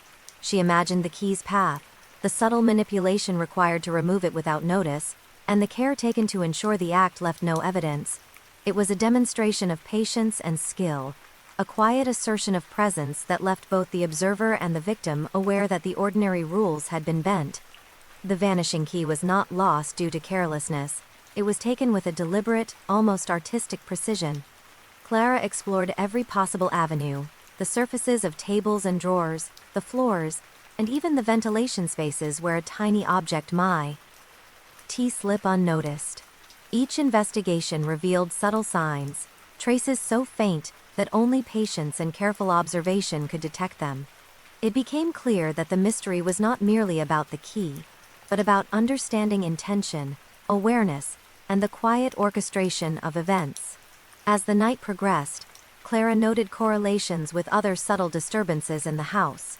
A drawer slightly ajar that had previously been locked, a book misplaced by millimeters on a shelf, and faint pressure marks on the carpet suggesting movement in ways that defied casual observation. The vanishing key was a demonstration, a puzzle that invited careful scrutiny, patience, and quiet analysis. By the first light of dawn, Clara had reconstructed the probable path of the key, its disappearance, and the sequence of movements that allowed it to vanish unseen. She realized that the mystery solution lay not in confrontation or force, but in observation and attentiveness. The vanishing key had been removed in plain sight, leaving only subtle traces for those equipped to notice them. As the sun rose over Ashwood, casting soft golden light across the town, Clara left the Whitman residence with the sense that she had glimpsed something rare, the quiet, patient intelligence behind a deliberate act of concealment. The key remained missing, but its story, the subtle orchestration, the patient manipulation of environment, and the careful control of perception, remained vivid in Clara's mind. And so, the vanishing key endured as a quiet enigma, a reminder that some mysteries are not solved through force or haste, but through patience, attentiveness, and an understanding of the delicate interplay between presence, absence, and the subtle clues left in the spaces we inhabit. The key had vanished, but the story it told lingered, waiting for those patient enough to notice, to observe, and to understand. N.D. The town of Ashbridge was quiet that evening, wrapped in the kind of stillness that only came after the last echoes of daily life had faded. Street lamps cast pools of light on cobblestone streets, the soft hum of distant traffic barely audible, and the occasional chirp of a night bird punctuated the silence. It was in this hushed environment that the story of the silent witness unfolded, subtle, patient, and unseen by most. Detective Eleanor Marsh had been called to the scene of a burglary at the old Harper residence, a sprawling Victorian house that had remained unoccupied for months. The neighbors had reported no sounds, no disturbances, only the faint sensation that something had changed within the house. When Eleanor arrived, the door was slightly ajar, swinging gently on its hinges, yet there were no signs of forced entry. The air was cool and smelled faintly of dust and aged wood, the kind of atmosphere that made one pause and listen closely. Inside, the house appeared untouched. Furniture remained in its usual arrangement, and delicate ornaments rested undisturbed on polished surfaces. Yet Eleanor's trained eye detected subtle irregularities: a chair slightly tilted, the edge of a rug raised in one corner, and a small, almost imperceptible smudge on the banister. These tiny disturbances were the only clues that the house had been entered, yet they told a story if one knew how to interpret. The silent witness, Eleanor realized, was the house itself, its very structure, the wear on the floors, the slight inconsistencies in surfaces, and the faint echoes of movement preserved in its walls, acted as a record of events. The house observed, remembered, and communicated through traces left behind, quietly chronicling actions that would otherwise go unnoticed. Eleanor moved slowly, taking in every detail, her flashlight sweeping across the shadowed corners, revealing subtle evidence that would be invisible to anyone rushing through the scene. Hours passed as Eleanor traced the subtle signs, each one speaking to her in a silent, deliberate language. A faint indentation on the carpet suggested someone had paused there, perhaps searching for something. A barely noticeable scratch along the edge of a windowsill indicated careful handling, someone trying to avoid detection. The silent witness had preserved these moments, almost like photographs embedded in time, accessible only to those patient enough to read them. Eleanor considered the skill and patience of the intruder. Each movement had been deliberate, cautious, leaving only minor signs yet revealing an intricate pattern of presence. The silent witness, the house itself, had captured everything, not in words or sounds, but through these imperceptible markers. It was both observer and recorder, a quiet partner in understanding events that could not be discerned through conventional evidence alone. By the early hours of dawn, Eleanor had pieced together a detailed reconstruction of the intruder's movements, based entirely on the subtle cues preserved by the house. No fingerprints, no forced entries, yet the story was clear. The silent witness had observed, remembered, and guided her understanding. The house had spoken, in its own quiet, patient way, revealing a narrative that otherwise would have remained hidden. As sunlight began to filter through the tall, dusty windows, the streets outside Ashbridge came alive once more. The neighbors went about their morning routines, unaware that the house had silently chronicled events in the dark hours, preserving a story that only those who listened closely could hear. Eleanor stepped outside, the cool air brushing her face, carrying the faint scent of dew and earth. She knew the silent witness would remain, patient and enduring, to reveal its secrets again to anyone willing to pay attention. And so, the silent witness endured, not as an observer of grand gestures, but of small, deliberate, and significant acts that shaped the story of the night. Its narrative was subtle, patient, and persistent, teaching that sometimes the most revealing witnesses are not people but the spaces themselves. quietly preserving evidence, quietly telling stories for those who are willing to see and listen. The old post office in Marlow had long since closed its doors to the public, leaving the building quiet except for the occasional creak of settling walls and the soft hum of distant traffic. Yet within its dusty drawers and cabinets, countless letters lay undisturbed, some decades old, forgotten by the passage of time, and by the hands that once cared for them. It was among these neglected correspondences that the story of the forgotten letter unfolded, a quiet, patient mystery waiting for the right observer. Detective Julian Harrow had been drawn to the case after Mrs. Agatha Finn reported discovering an unopened envelope in her late father's desk, postmarked more than 40 years prior. The handwriting was neat, precise, and carefully penned, yet its contents had never been read, never delivered, and never acknowledged. Intrigued by the promise of a story hidden in plain sight, Julian entered the post office's archive, the air thick with dust, the faint aroma of aged paper and ink lingering like a memory suspended in time. He opened the drawer carefully, letting his fingertips graze the edges of letters yellowed with age. Each envelope carried its own story, subtle folds and creases indicating hurried dispatch, cautious handling, or deliberate concealment. Among them, the forgotten letter stood out, a delicate slip of parchment addressed to someone long deceased, yet preserved in pristine condition. Julian Tr. aced the handwriting slowly, imagining the hands that had held it, the thoughts encoded in each flourish of ink, and the anticipation of a message never received. Hours passed as Julian examined the letter, reading between the lines, analyzing the paper, the envelope, and the context of its creation. It spoke of secrets, confessions, and warnings, small, deliberate pieces of information meant to alert, instruct, or protect. Yet for reasons lost to time, it had never reached its intended recipient. The story embedded in the letter remained suspended, waiting for someone capable of understanding its significance and implications. Decades later, Julian explored the surroundings of its discovery, noting the subtle ways in which the letter had been hidden, tucked behind a ledger, slightly bent to blend with other documents, and stored in a drawer that had been overlooked for generations. Each detail told him about the care, intention, and patience of the sender, or perhaps of someone who had concealed it intentionally. The forgotten letter was more than a message, it was a deliberate act of preservation, a quiet witness to events that might otherwise have faded entirely. As the night deepened, Julian pieced together the narrative suggested by the letter. It connected past events, revealing relationships, motives, and circumstances hidden in history. The letter's words, though simple, contained profound insights into choices, conflicts, and the subtle threads that had bound people together or torn them apart. Its silence over decades had amplified its impact, preserving the story in a state of suspended anticipation, waiting for a careful reader to bring it to life. By the early hours of dawn, Julian had documented every observation, drawn connections, and recorded the story embedded in the letter.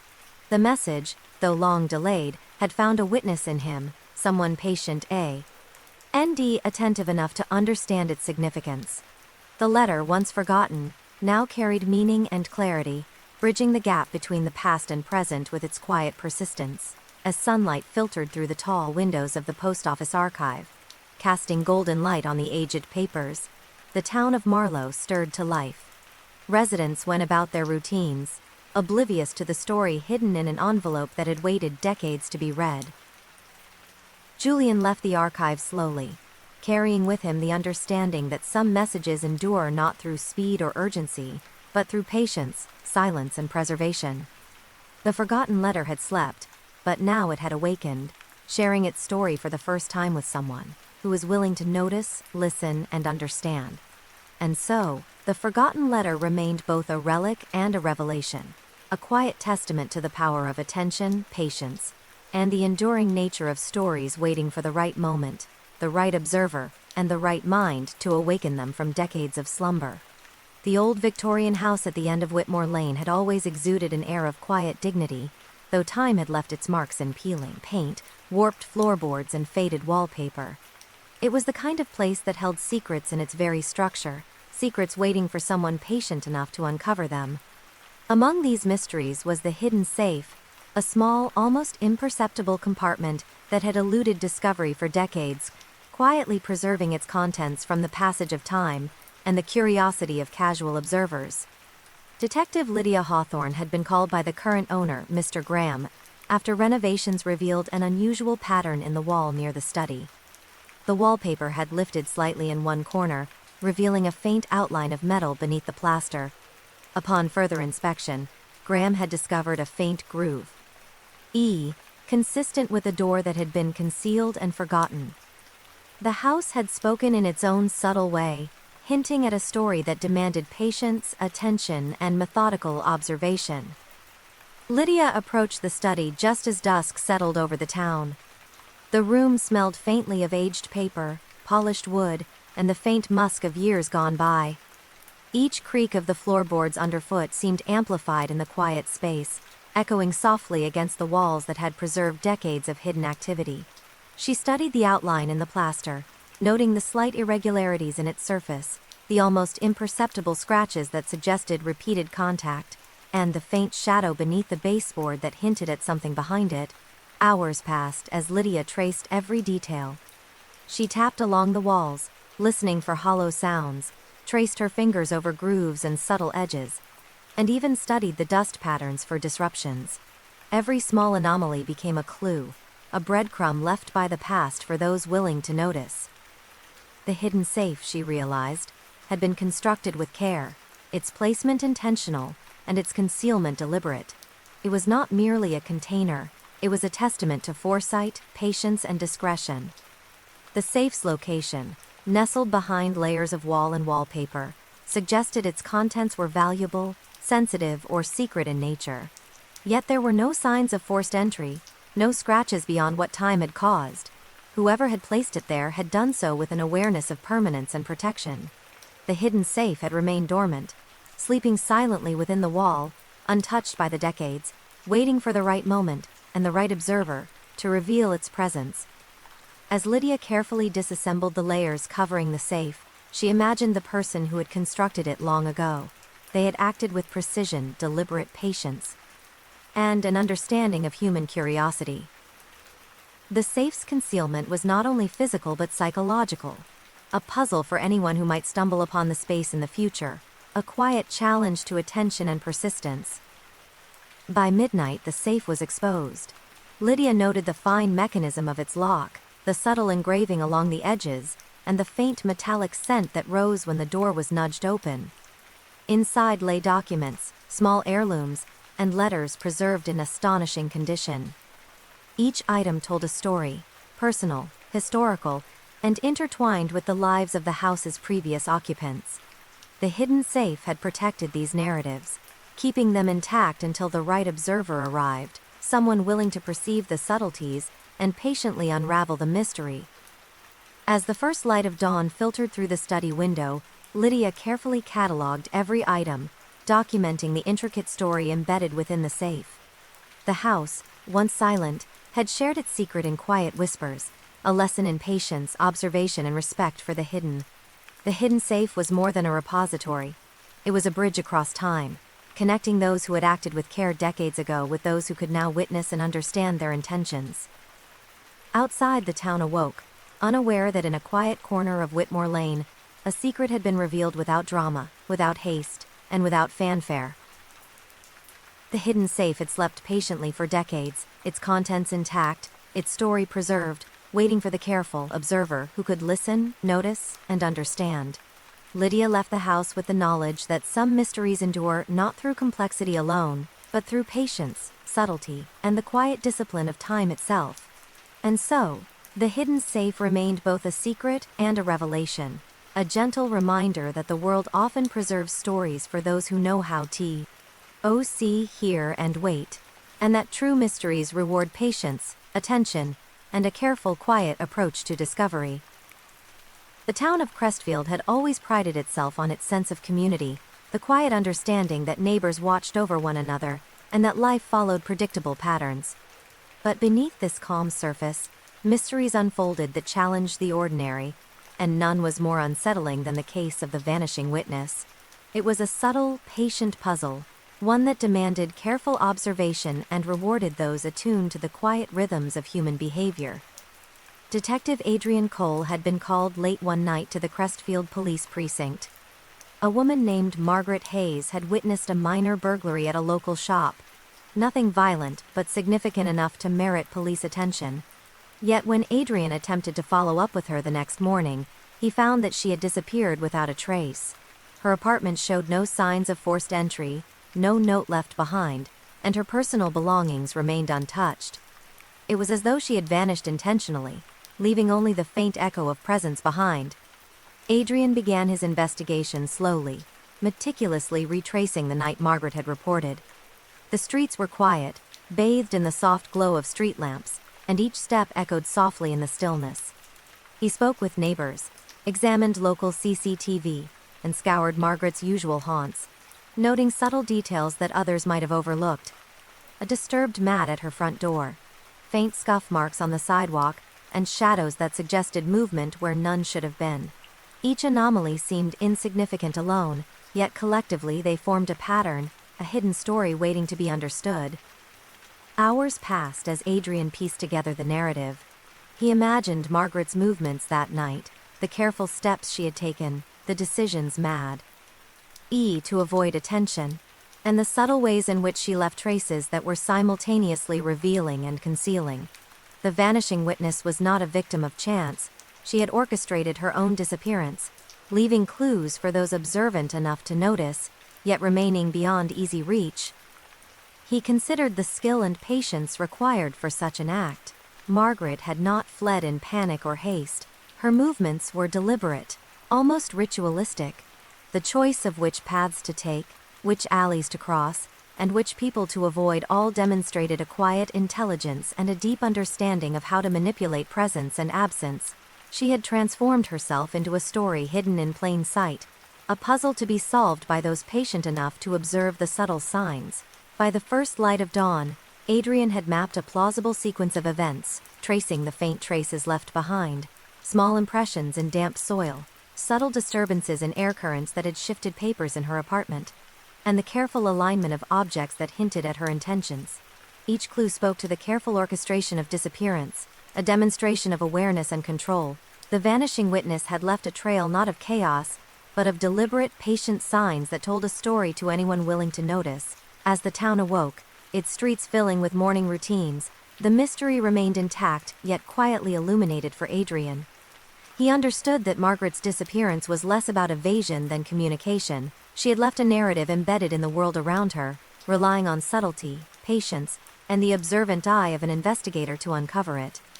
The vanishing witness endured not as a shadow or a ghost, but as an intentional presence, carefully crafting the boundaries between visibility and absence. Outside, Crestfield continued its calm rhythm, unaware that its quiet St. Reed's had hosted a story of disappearance, intelligence, and careful observation. Adrian left the precinct with the knowledge that some mysteries are not solved through confrontation or brute force, but through attention, patience, and understanding the deliberate, subtle signs left behind by those who move deliberately in silence. And so, the vanishing witness remained both hidden and revealed, a quiet testament to the power of careful observation, deliberate action, and the patient orchestration of presence and absence. It was a reminder that true stories often unfold not in noise and haste, but in the careful, deliberate spaces between, where only the attentive can perceive and understand the narrative waiting to be discovered. The radio tower stood at the edge of Hollow Creek, tall and imposing, its skeletal frame silhouetted against the muted glow of the moon. The town below slept quietly, unaware of the faint, mysterious signal that occasionally pulsed through the airwaves, soft, deliberate, and entirely untraceable. Locals called it the phantom signal, a whisper in the night that no one could explain, yet everyone felt in subtle ways, a presence just beyond comprehension. Detective Nathaniel Gray had been called after multiple reports of interference with communication systems across Hollow Creek. Televisions flickered inexplicably, radios hummed with faint static, and cell phones occasionally emitted strange, untraceable tones. Nathaniel had spent years understanding patterns and anomalies, yet the phantom signal was different. It was intelligent, patient, and methodical, as if it were aware of those attempting to trace it. He arrived at the radio tower just past midnight, the air crisp and faintly tinged with electricity. Each step along the rusted metal stairs echoed softly, harmonizing with the low hum of the tower's machinery. Nathaniel carried his equipment. With care, scanning for electromagnetic anomalies, subtle shifts in frequency, and patterns in the interference that could reveal the source. The phantom signal was never loud, it never announced itself outright. It existed in the spaces between, in the quiet undulations of sound that were almost imperceptible to the inattentive observer. Hours passed as Nathaniel documented every pulse, every variation in frequency. The signal appeared sporadically, yet deliberately, almost as though it were guiding him, testing his observation, and challenging his understanding of pattern recognition. It carried no words, no images, yet it felt purposeful. A deliberate interruption of the ordinary, designed to draw attention without revealing its origin. He imagined the phantom signal as a presence, patient and intelligent, moving through the airwaves with careful intention. Each pulse seemed to respond to external scrutiny, changing subtly when detection equipment was brought near, maintaining its mystery while providing just enough trace for the observant to notice. It was a quiet game of cat and mouse, played not in action but in perception, testing patience and awareness. As dawn approached, Nathaniel began to decode the subtle sequences within the signal. Faint repetitions, patterns in amplitude, and slight variations in frequency suggested deliberate design. The phantom signal was not random static, it was a hidden message, a story embedded in sound, accessible only to those willing to listen carefully, patiently, and methodically. The tower itself seemed to amplify this quiet intelligence, standing as both medium and witness to the mysterious pulses. By early morning, Nathaniel had recorded hours of data, piecing together the narrative encoded within the signal. Though its origin remained unknown, the purpose became clear. The phantom signal was a communication, a deliberate ACT of subtlety, and a testament to patience and observation. It had revealed itself only to someone willing to listen fully, with focus and discipline, rewarding the careful observer with the story embedded in silence. As sunlight began to spread across Hollow Creek, the town stirred, oblivious to the quiet orchestration that had occurred through the night. Radios returned to normal, televisions flickered steadily, and cell phones resumed their mundane functions. Yet Nathaniel knew the phantom signal had not vanished. It had simply withdrawn, patient and waiting, ready to reappear for those attentive enough to notice its subtle presence. The radio tower remained at the edge of Hollow Creek, silent in daylight but carrying within it the memory of the phantom signal. A reminder that some mysteries exist not in plain sight but in hidden layers, in patterns and pulses that require patience and attentiveness to perceive.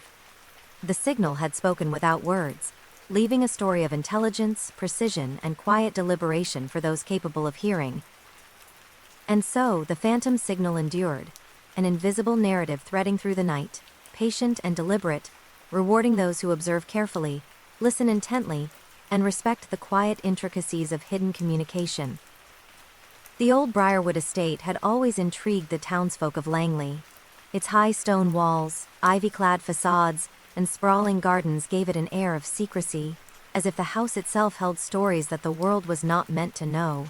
Among its whispered mysteries was the hidden corridor, a passageway so cleverly concealed that it had remained unnoticed for generations, quietly preserving secrets that had shaped the estate long before anyone could uncover them. Detective Isabella Crane had been summoned after construction crews discovered unusual architectural inconsistencies in the East Wing. Floorboard. DS did not align perfectly, walls contained voids that seemed unnecessary, and faint drafts hinted at a hidden space behind the polished surfaces. Isabella, accustomed to investigating subtle traces and quiet anomalies, sensed immediately that the estate was offering a puzzle, a deliberate concealment that had waited patiently for the right observer. She entered the East Wing just as dusk draped the estate in muted colors, soft shadows stretching across the ornate wallpaper and polished hardwood floors. The air smelled faintly of dust, aged wood, and the subtle tang of stone heated by the lingering warmth of the day.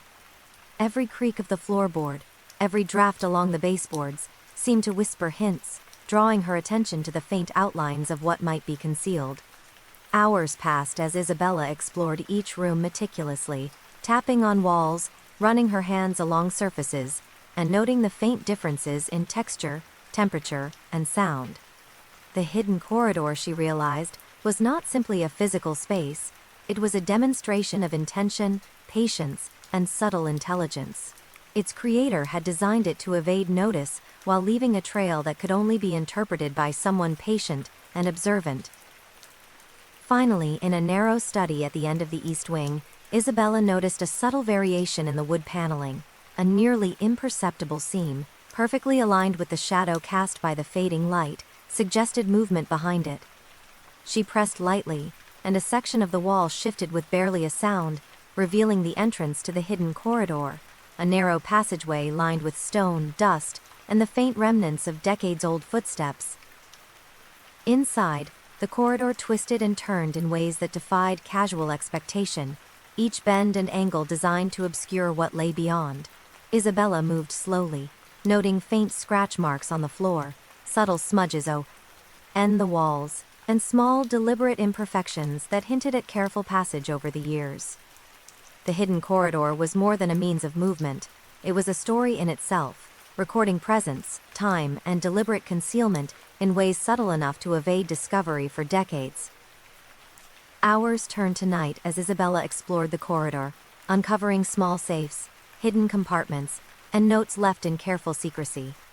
Each item revealed fragments of lives, intentions, and events long forgotten, documents of property disputes, letters of personal significance, and artifacts intended to remain concealed until someone patient enough arrived. The hidden corridor had preserved these narratives with quiet diligence, its architecture a silent, enduring witness to the past. By the first light of dawn, Isabella emerged from the corridor into the soft glow of the estate's main hallway, carrying with her a detailed record of discoveries, impressions, and the subtle story encoded in the hidden passage. The Briarwood estate remained dignified and silent, yet it had shared a story of clever design, deliberate concealment, and the careful orchestration of presence and absence. The hidden corridor, once invisible, now offered its secrets to someone willing to notice, interpret, and understand. As the town of Langley awoke, the estate retained its enigmatic aura, but Isabella knew that its hidden histories had been revealed.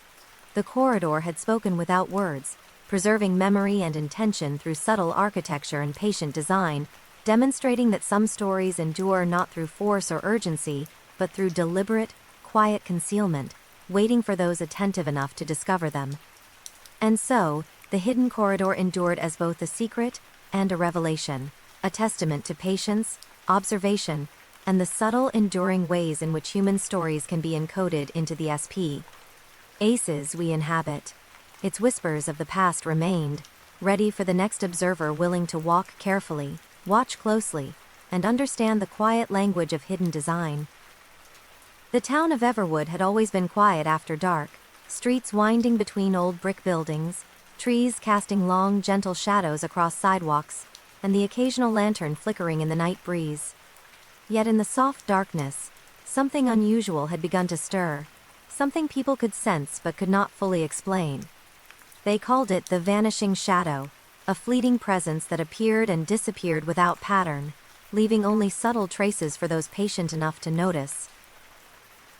Detective Samuel Rhodes had been assigned to the case after residents reported strange occurrences, objects appearing slightly shifted, faint impressions on the ground that vanished moments later, and shadows that moved independently of any known source.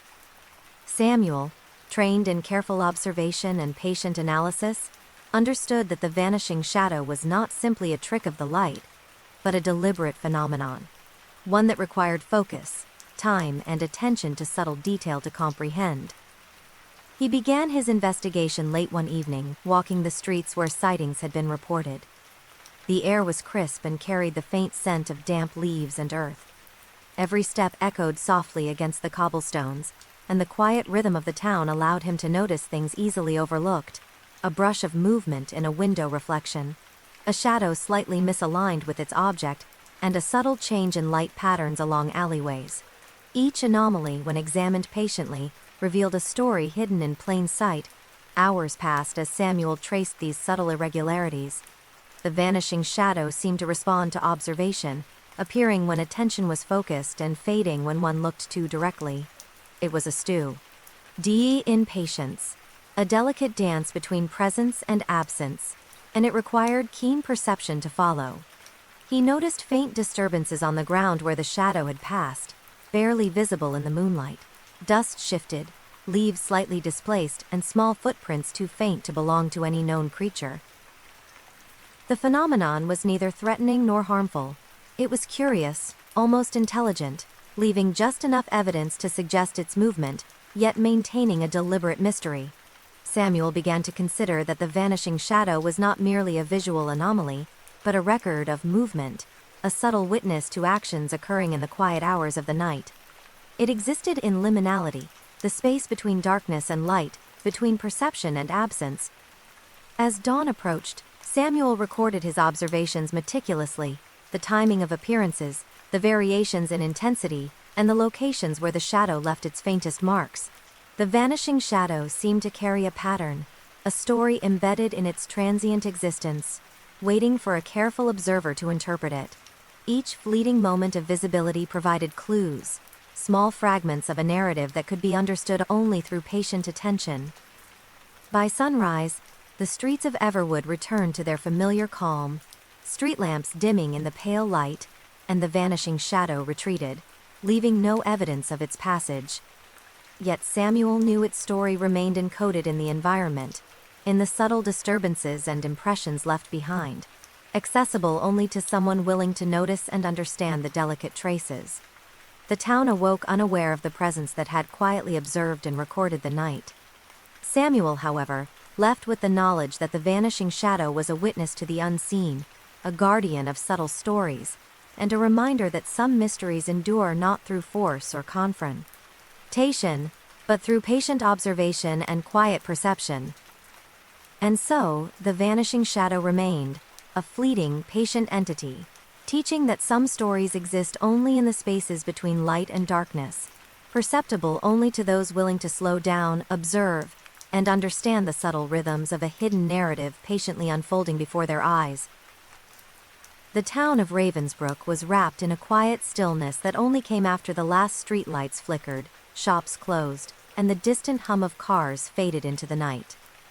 It was during these hours that the midnight messenger made their presence known, a subtle figure who appeared without fanfare, delivering secrets, warnings, or messages that no one had requested but that some quietly needed.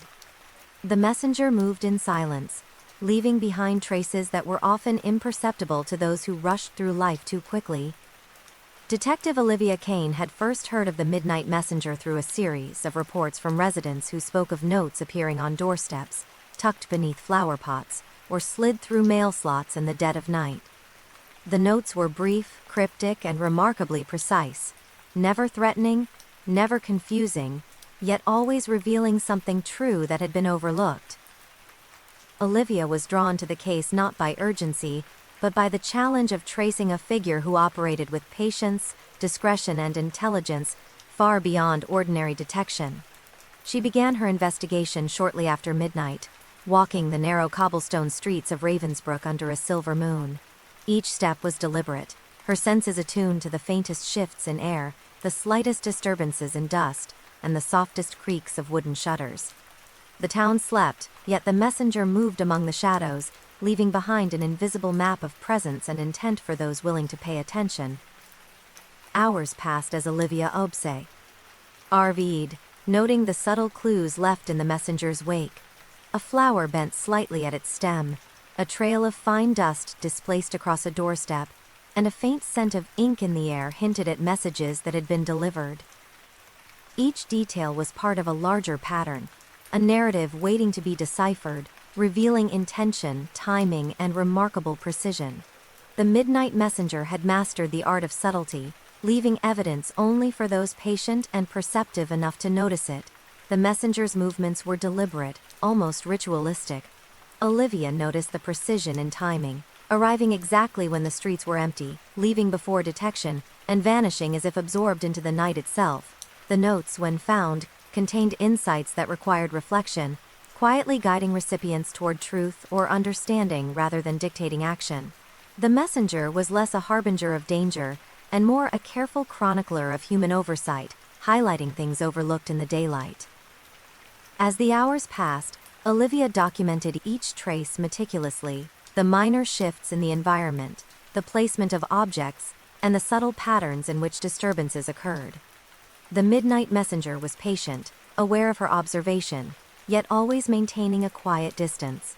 It became clear that this was not a random figure but someone deeply attuned to the rhythm of the town, capable of blending into silence and observing the ordinary with extraordinary perception. By the first hint of dawn, Olivia had reconstructed several movements, piecing together a story embedded in the night's quiet operations. The messenger's presence was a reminder that some truths are discovered not through confrontation, but through observation, patience, and the careful decoding of subtle signs. The town awoke oblivious to the deliberate choreography that had occurred while they slept, leaving only cryptic notes as fleeting evidence of the messenger's passage.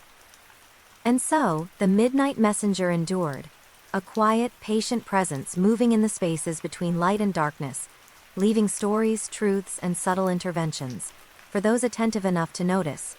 Their legacy was not noise, not chaos, but the gentle unfolding of understanding and insight, teaching that some messages are delivered not through urgency or spectacle, but through patience, discretion, and the deliberate, silent art of observation. The Harper Manor had always been a place of quiet mystery, its corridors long, its ceilings high, and its rooms filled with memories of generations. Yet one room, tucked away behind a false wall in the west wing, had been forgotten entirely. Locked and untouched for decades, it held the air of secrecy, a sense that time itself had chosen to ignore it. This was the Forgotten Room, a silent witness to events long past, preserving secrets patiently until someone patient enough arrived to uncover them. Detective Evelyn Brooks had been called after workers renovating the West Wing discovered a wall that seemed unusually thick. When they removed the paneling, they found an outline of a door, perfectly integrated, almost as if it had been built to be invisible. Evelyn stepped into the manor just as twilight settled over the estate, the fading light brushing against faded wallpaper and polished wood, carrying the scent of dust, old books, and faint perfume from another era. She studied the outline carefully, noting subtle traces of wear, scuff marks along the edges, faint smudges on the handle, and tiny scratches that hinted at careful, deliberate use many years prior. The Forgotten Room was more than a hidden space. It was a vessel of history, a repository of stories preserved not through paper or ink, but through the quiet endurance of its walls. Evil. In could almost hear the echoes of footsteps that had long since faded, whispers trapped in the air, and the gentle hum of secrets waiting to be discovered. Hours passed as Evelyn explored the space, her movements slow and deliberate. The room was empty of modern life, yet every detail told a story. The alignment of floorboards suggested careful placement of furniture. A faded mark on the wall hinted at a painting that had once hung there, and a thin layer of dust revealed patterns of objects that had been moved, touched, and preserved in careful order. The room itself was a silent chronicler, documenting decades of absence and presence simultaneously. Evelyn imagined the people who had once occupied the space, those who had built it to hide, preserve, or protect, and those who had neglected it over time. Each piece of the room, from the subtle grooves in the wood to the lingering scent of old fabric, carried meaning. The Forgotten Room was patient, waiting, and deliberate, a space that did not reveal its story to everyone, only to those who moved slowly, observed carefully, and respected the subtle language of hidden history. By midnight, Evelyn had pieced together much of the room's story. Documents carefully folded and stored in hidden compartments, faint outlines of furniture indicating long-forgotten arrangements, and subtle traces of objects moved for security or concealment, all spoke to deliberate intent. The room had preserved history not as a static display, but as a living narrative encoded in the environment itself, waiting for an observer to decode it with patience and attention. As dawn approached, Evelyn emerged from the Forgotten Room, her notebook filled with observations, diagrams, and impressions of subtle details that had otherwise remained invisible for decades. The Harper Manor, bathed in early morning light, seemed to exhale, as if it had shared eye. Secret reluctantly but completely. The Forgotten Room, once a silent enigma, had revealed its story to someone willing to notice, interpret, and understand. Outside, the town went about its morning routines, unaware that a hidden chamber had quietly shared decades of memory and secrecy. Evelyn knew the room's story would endure, preserved not in newspapers or photographs, but in the quiet endurance of space itself and the patience of those willing to uncover it. The Forgotten Room was a reminder that some mysteries require stillness, observation, and the careful interpretation of subtle signs to be fully appreciated. And so, the Forgotten Room remained both hidden and revealed, a silent testament to the passage of time, patient concealment, and the quiet power of observation. Its secrets were now shared, yet it waited, always patient, for the next careful observer who would walk softly, watch closely, and understand the enduring narrative of a space that had slept for decades. The town of Alderwood had always been a quiet place, the kind of town where libraries were more than buildings. They were sanctuaries of history, memory, and time. In the oldest library, a structure of polished oak and tall arched windows, a manuscript had existed for decades, its pages carefully preserved and catalogued. Yet one morning, the manuscript was gone, leaving behind only subtle signs of disturbance, faint impressions in the dust, and the lingering scent of old paper disturbed too recently. This was the story of the vanishing manuscript. Detective Marcus Ellery had been called after the library staff noticed the absence. The manuscript had contained research notes, personal journals, and correspondence that traced the town's history for nearly a century. There were no signs of forced entry, no fingerprints, no security alarms triggered. It was as if the manuscript had evaporated into the air, leaving behind only whispers of its presence for the observant to notice. Marcus entered the library in the stillness of night, the only sounds being his own careful footsteps, echoing across polished floors. He ran his fingers over bookshelves, noting subtle differences in dust accumulation, faint scratches along the edges of drawers, and minute misalignments in volumes that suggested recent handling. Every detail was a clue, every imperfection a story waiting to be interpreted by someone patient enough to notice. Hours passed as Marcus traced the manuscript's path. A faint smudge on a shelf suggested a hand had lingered there. Dust displaced across a reading desk indicated movement. The subtle imprint of a footprint in the library's carpeted aisles hinted at someone passing through with careful intent. The vanishing manuscript was not simply missing. It had been deliberately removed, carefully and quietly, leaving only a narrative encoded in tiny disturbances for a careful observer to follow. He imagined the figure who had taken it, deliberate and patient, someone aware of the manuscript's value and the consequences of leaving obvious evidence. The act was methodical, executed with precision, almost like a ritual. Every touch, every movement, had been controlled, leaving only traces imperceptible to most.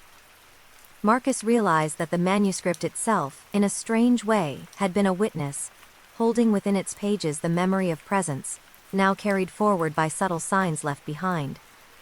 As the night deepened, Marcus pieced together the story through observation, the sequence of movements, the careful handling, and the deliberate concealment.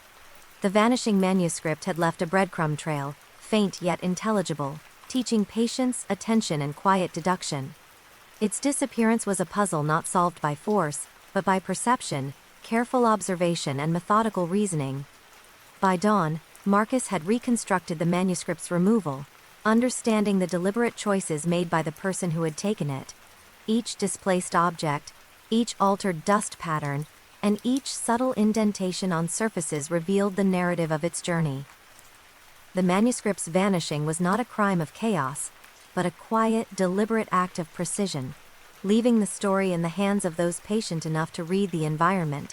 As sunlight filtered through the tall library windows, illuminating polished shelves, and the faint, lingering marks of movement, Marcus documented every detail. The town awoke, unaware of the delicate orchestration that had occurred in the dead of night. The manuscript itself remained hidden, preserved, yet its journey was now partially understood through the quiet patience and attention of a careful observer. And so, the vanishing manuscript endured, an absence that spoke volumes, a silent testament to the power of patience, subtlety, and careful observation. It taught that sometimes the story is not in what is present, but in what is missing, and that the most enduring mysteries reward those willing to slow down, pay attention, and listen to the quiet narrative left in traces by absence itself. The old Whitlock Manor had always been a source of fascination for the townspeople of Briar Hollow. Its stone walls, tall and imposing, seemed to hold a kind of quiet memory, a presence that made the air thick with anticipation.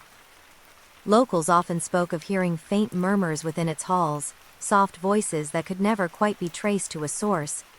These were the Whispering Walls, an enigmatic phenomenon that had persisted for generations, preserving fragments of lives, conversations, and secrets that no one living could fully recall.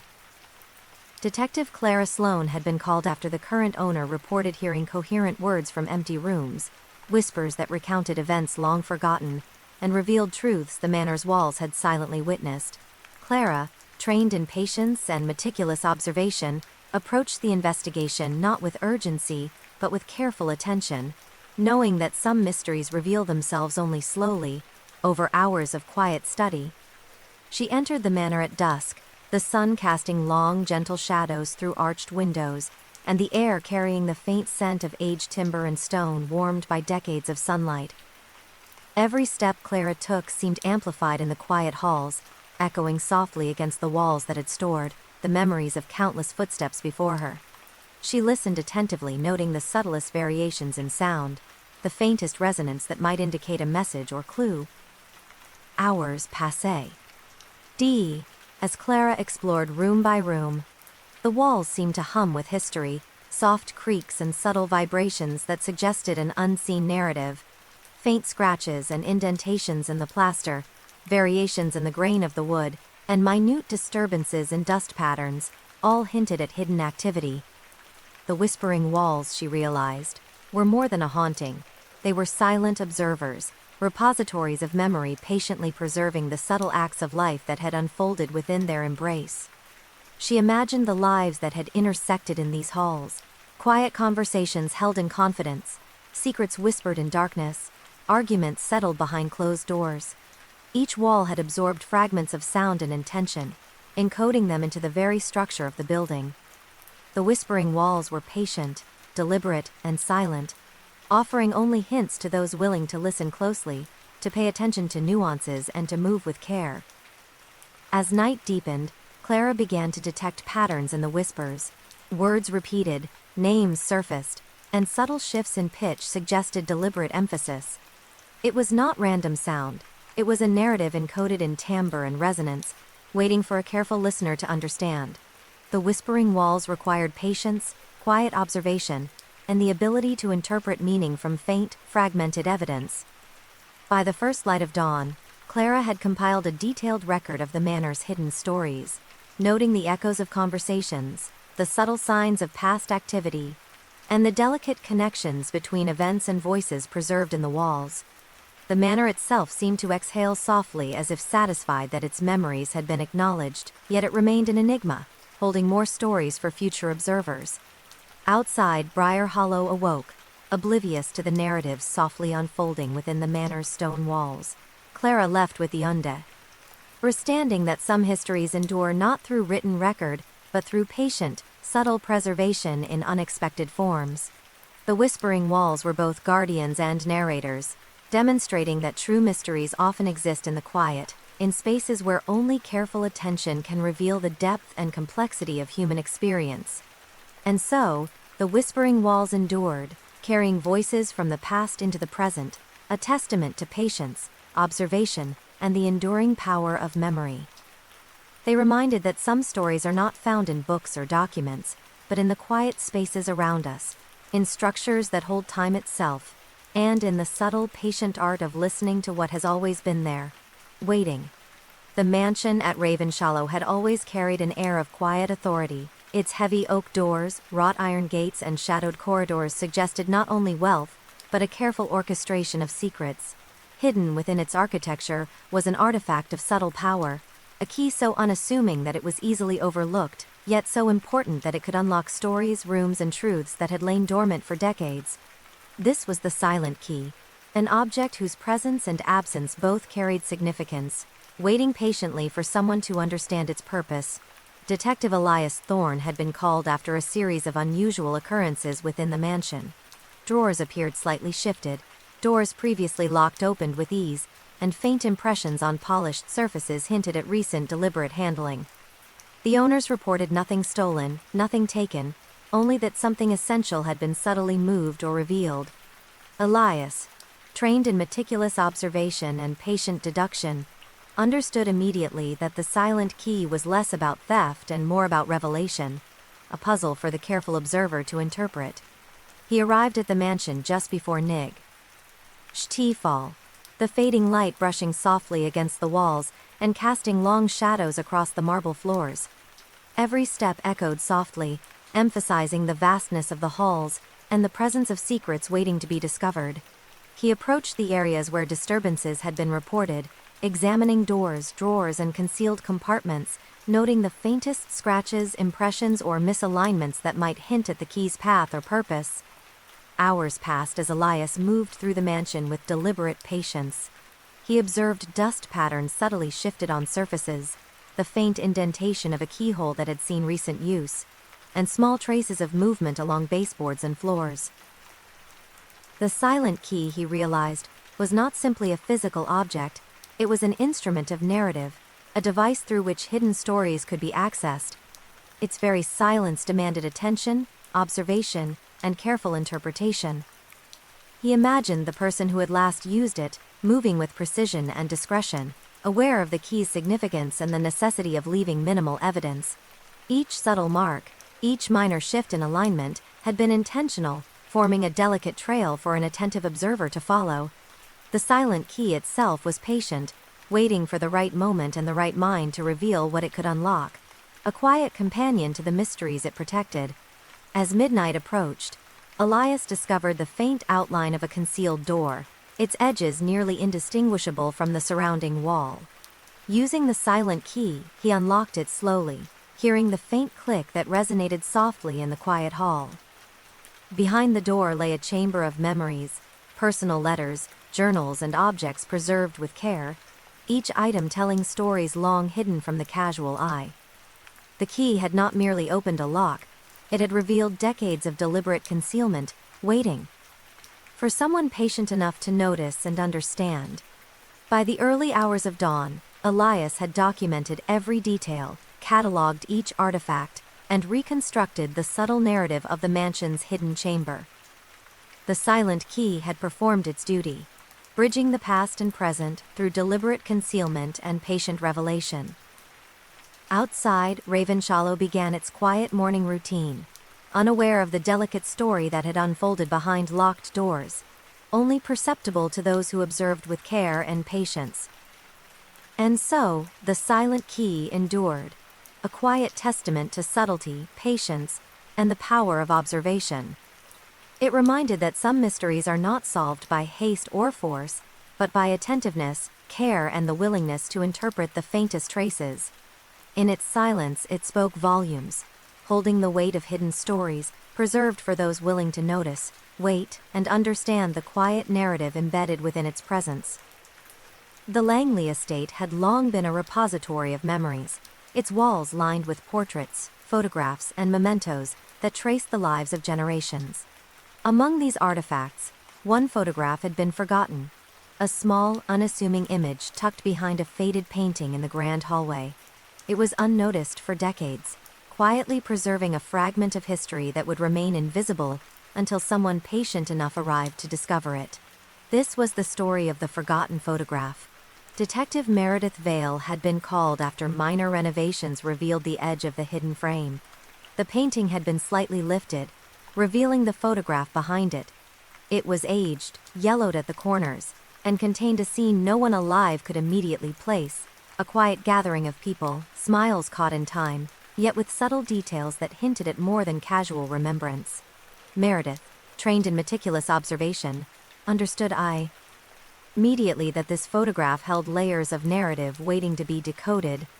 She approached the hallway just as twilight draped the estate in muted light, soft shadows stretching across polished floors and faded wallpaper.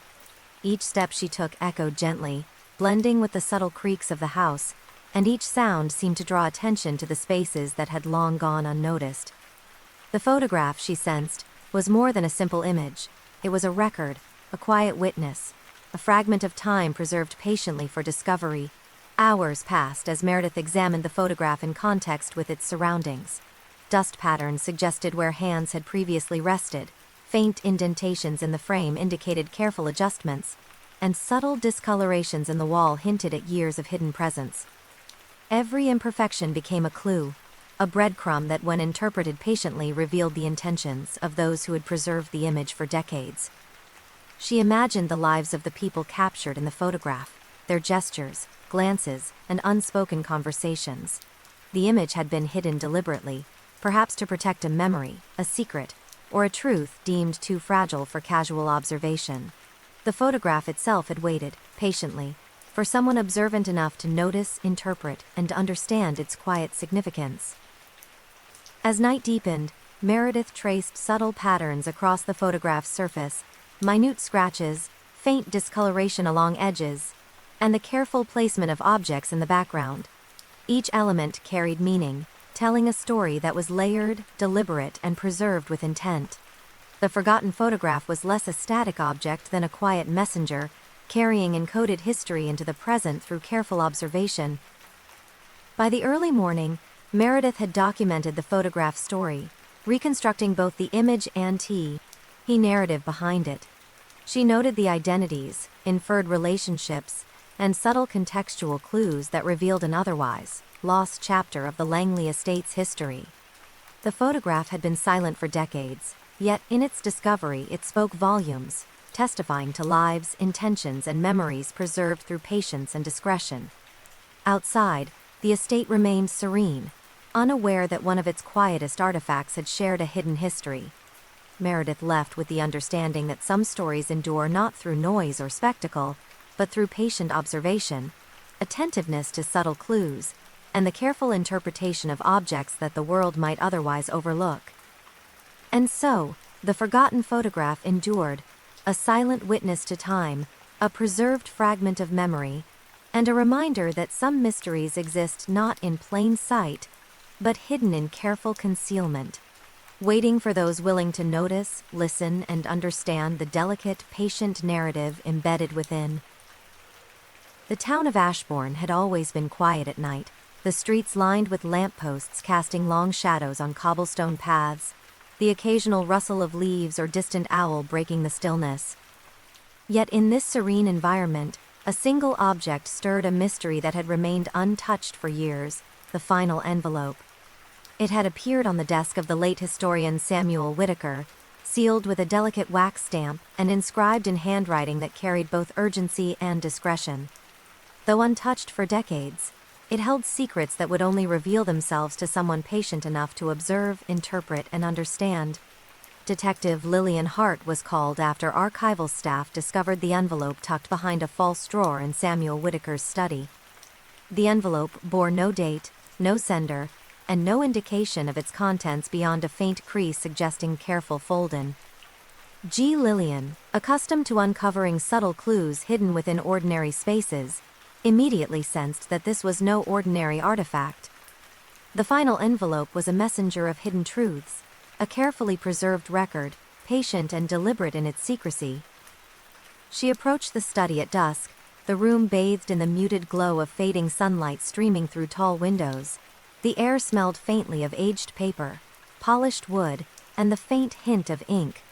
Each movement she made echoed softly, as if the room itself were aware of her presence, eager to share its quiet narrative but demanding careful attention. The envelope, resting quietly on the desk, seemed almost to pulse with significance, waiting for observation, patience, and deliberate action. Hours passed as Lillian examined the envelope, noting subtle details that might otherwise escape notice. The faint indentation of writing on the paper beneath, the slight discoloration of the wax, and a minuscule tear along one corner indicating previous, careful handling. Every trace was intentional, each imperfection a clue in a narrative deliberately preserved. The final envelope was not merely a vessel for documents. It was an artifact encoding memory, intention, and time itself. She imagined the historian who had prepared it, moving with deliberate care, aware of both the fragility and importance of the message enclosed. Every fold, every imprint, and every aspect of its preservation had been executed with patience, precision, and forethought. The envelope had been designed to endure, to conceal, and to reveal only when encountered by a perceptive observer willing to slow down, notice, and reflect. As night deepened, Lillian slowly opened the envelope, careful not to disturb its contents. Inside were letters, maps, and notes, each piece telling fragments of a story that had remained hidden for decades. Each document had been preserved meticulously, and each revealed secrets, hidden relationships, and untold histories that intertwined with the town of Ashbourne in ways subtle yet profound. The final envelope had served its purpose silently, preserving knowledge while awaiting discovery. By the early morning, Lillian had documented every piece, reconstructing the narrative encoded within the envelope and understanding the deliberate choices of its creator. The town outside remained unaware that a story long hidden had been revealed in the quiet hours, accessible only to someone patient enough to notice, interpret, and respect the subtle clues left behind. The final envelope had quietly bridged past and present, demonstrating the power of deliberate preservation and careful observation. And so, the final envelope endured, a silent messenger, a patient keeper of secrets, and a testament to the quiet power of observation, patience, and deliberate preservation. It reminded that some stories are not shouted or displayed, but encoded in subtle forms, waiting for the attentive eye and the careful mind to uncover them and understand the narrative patiently preserved within.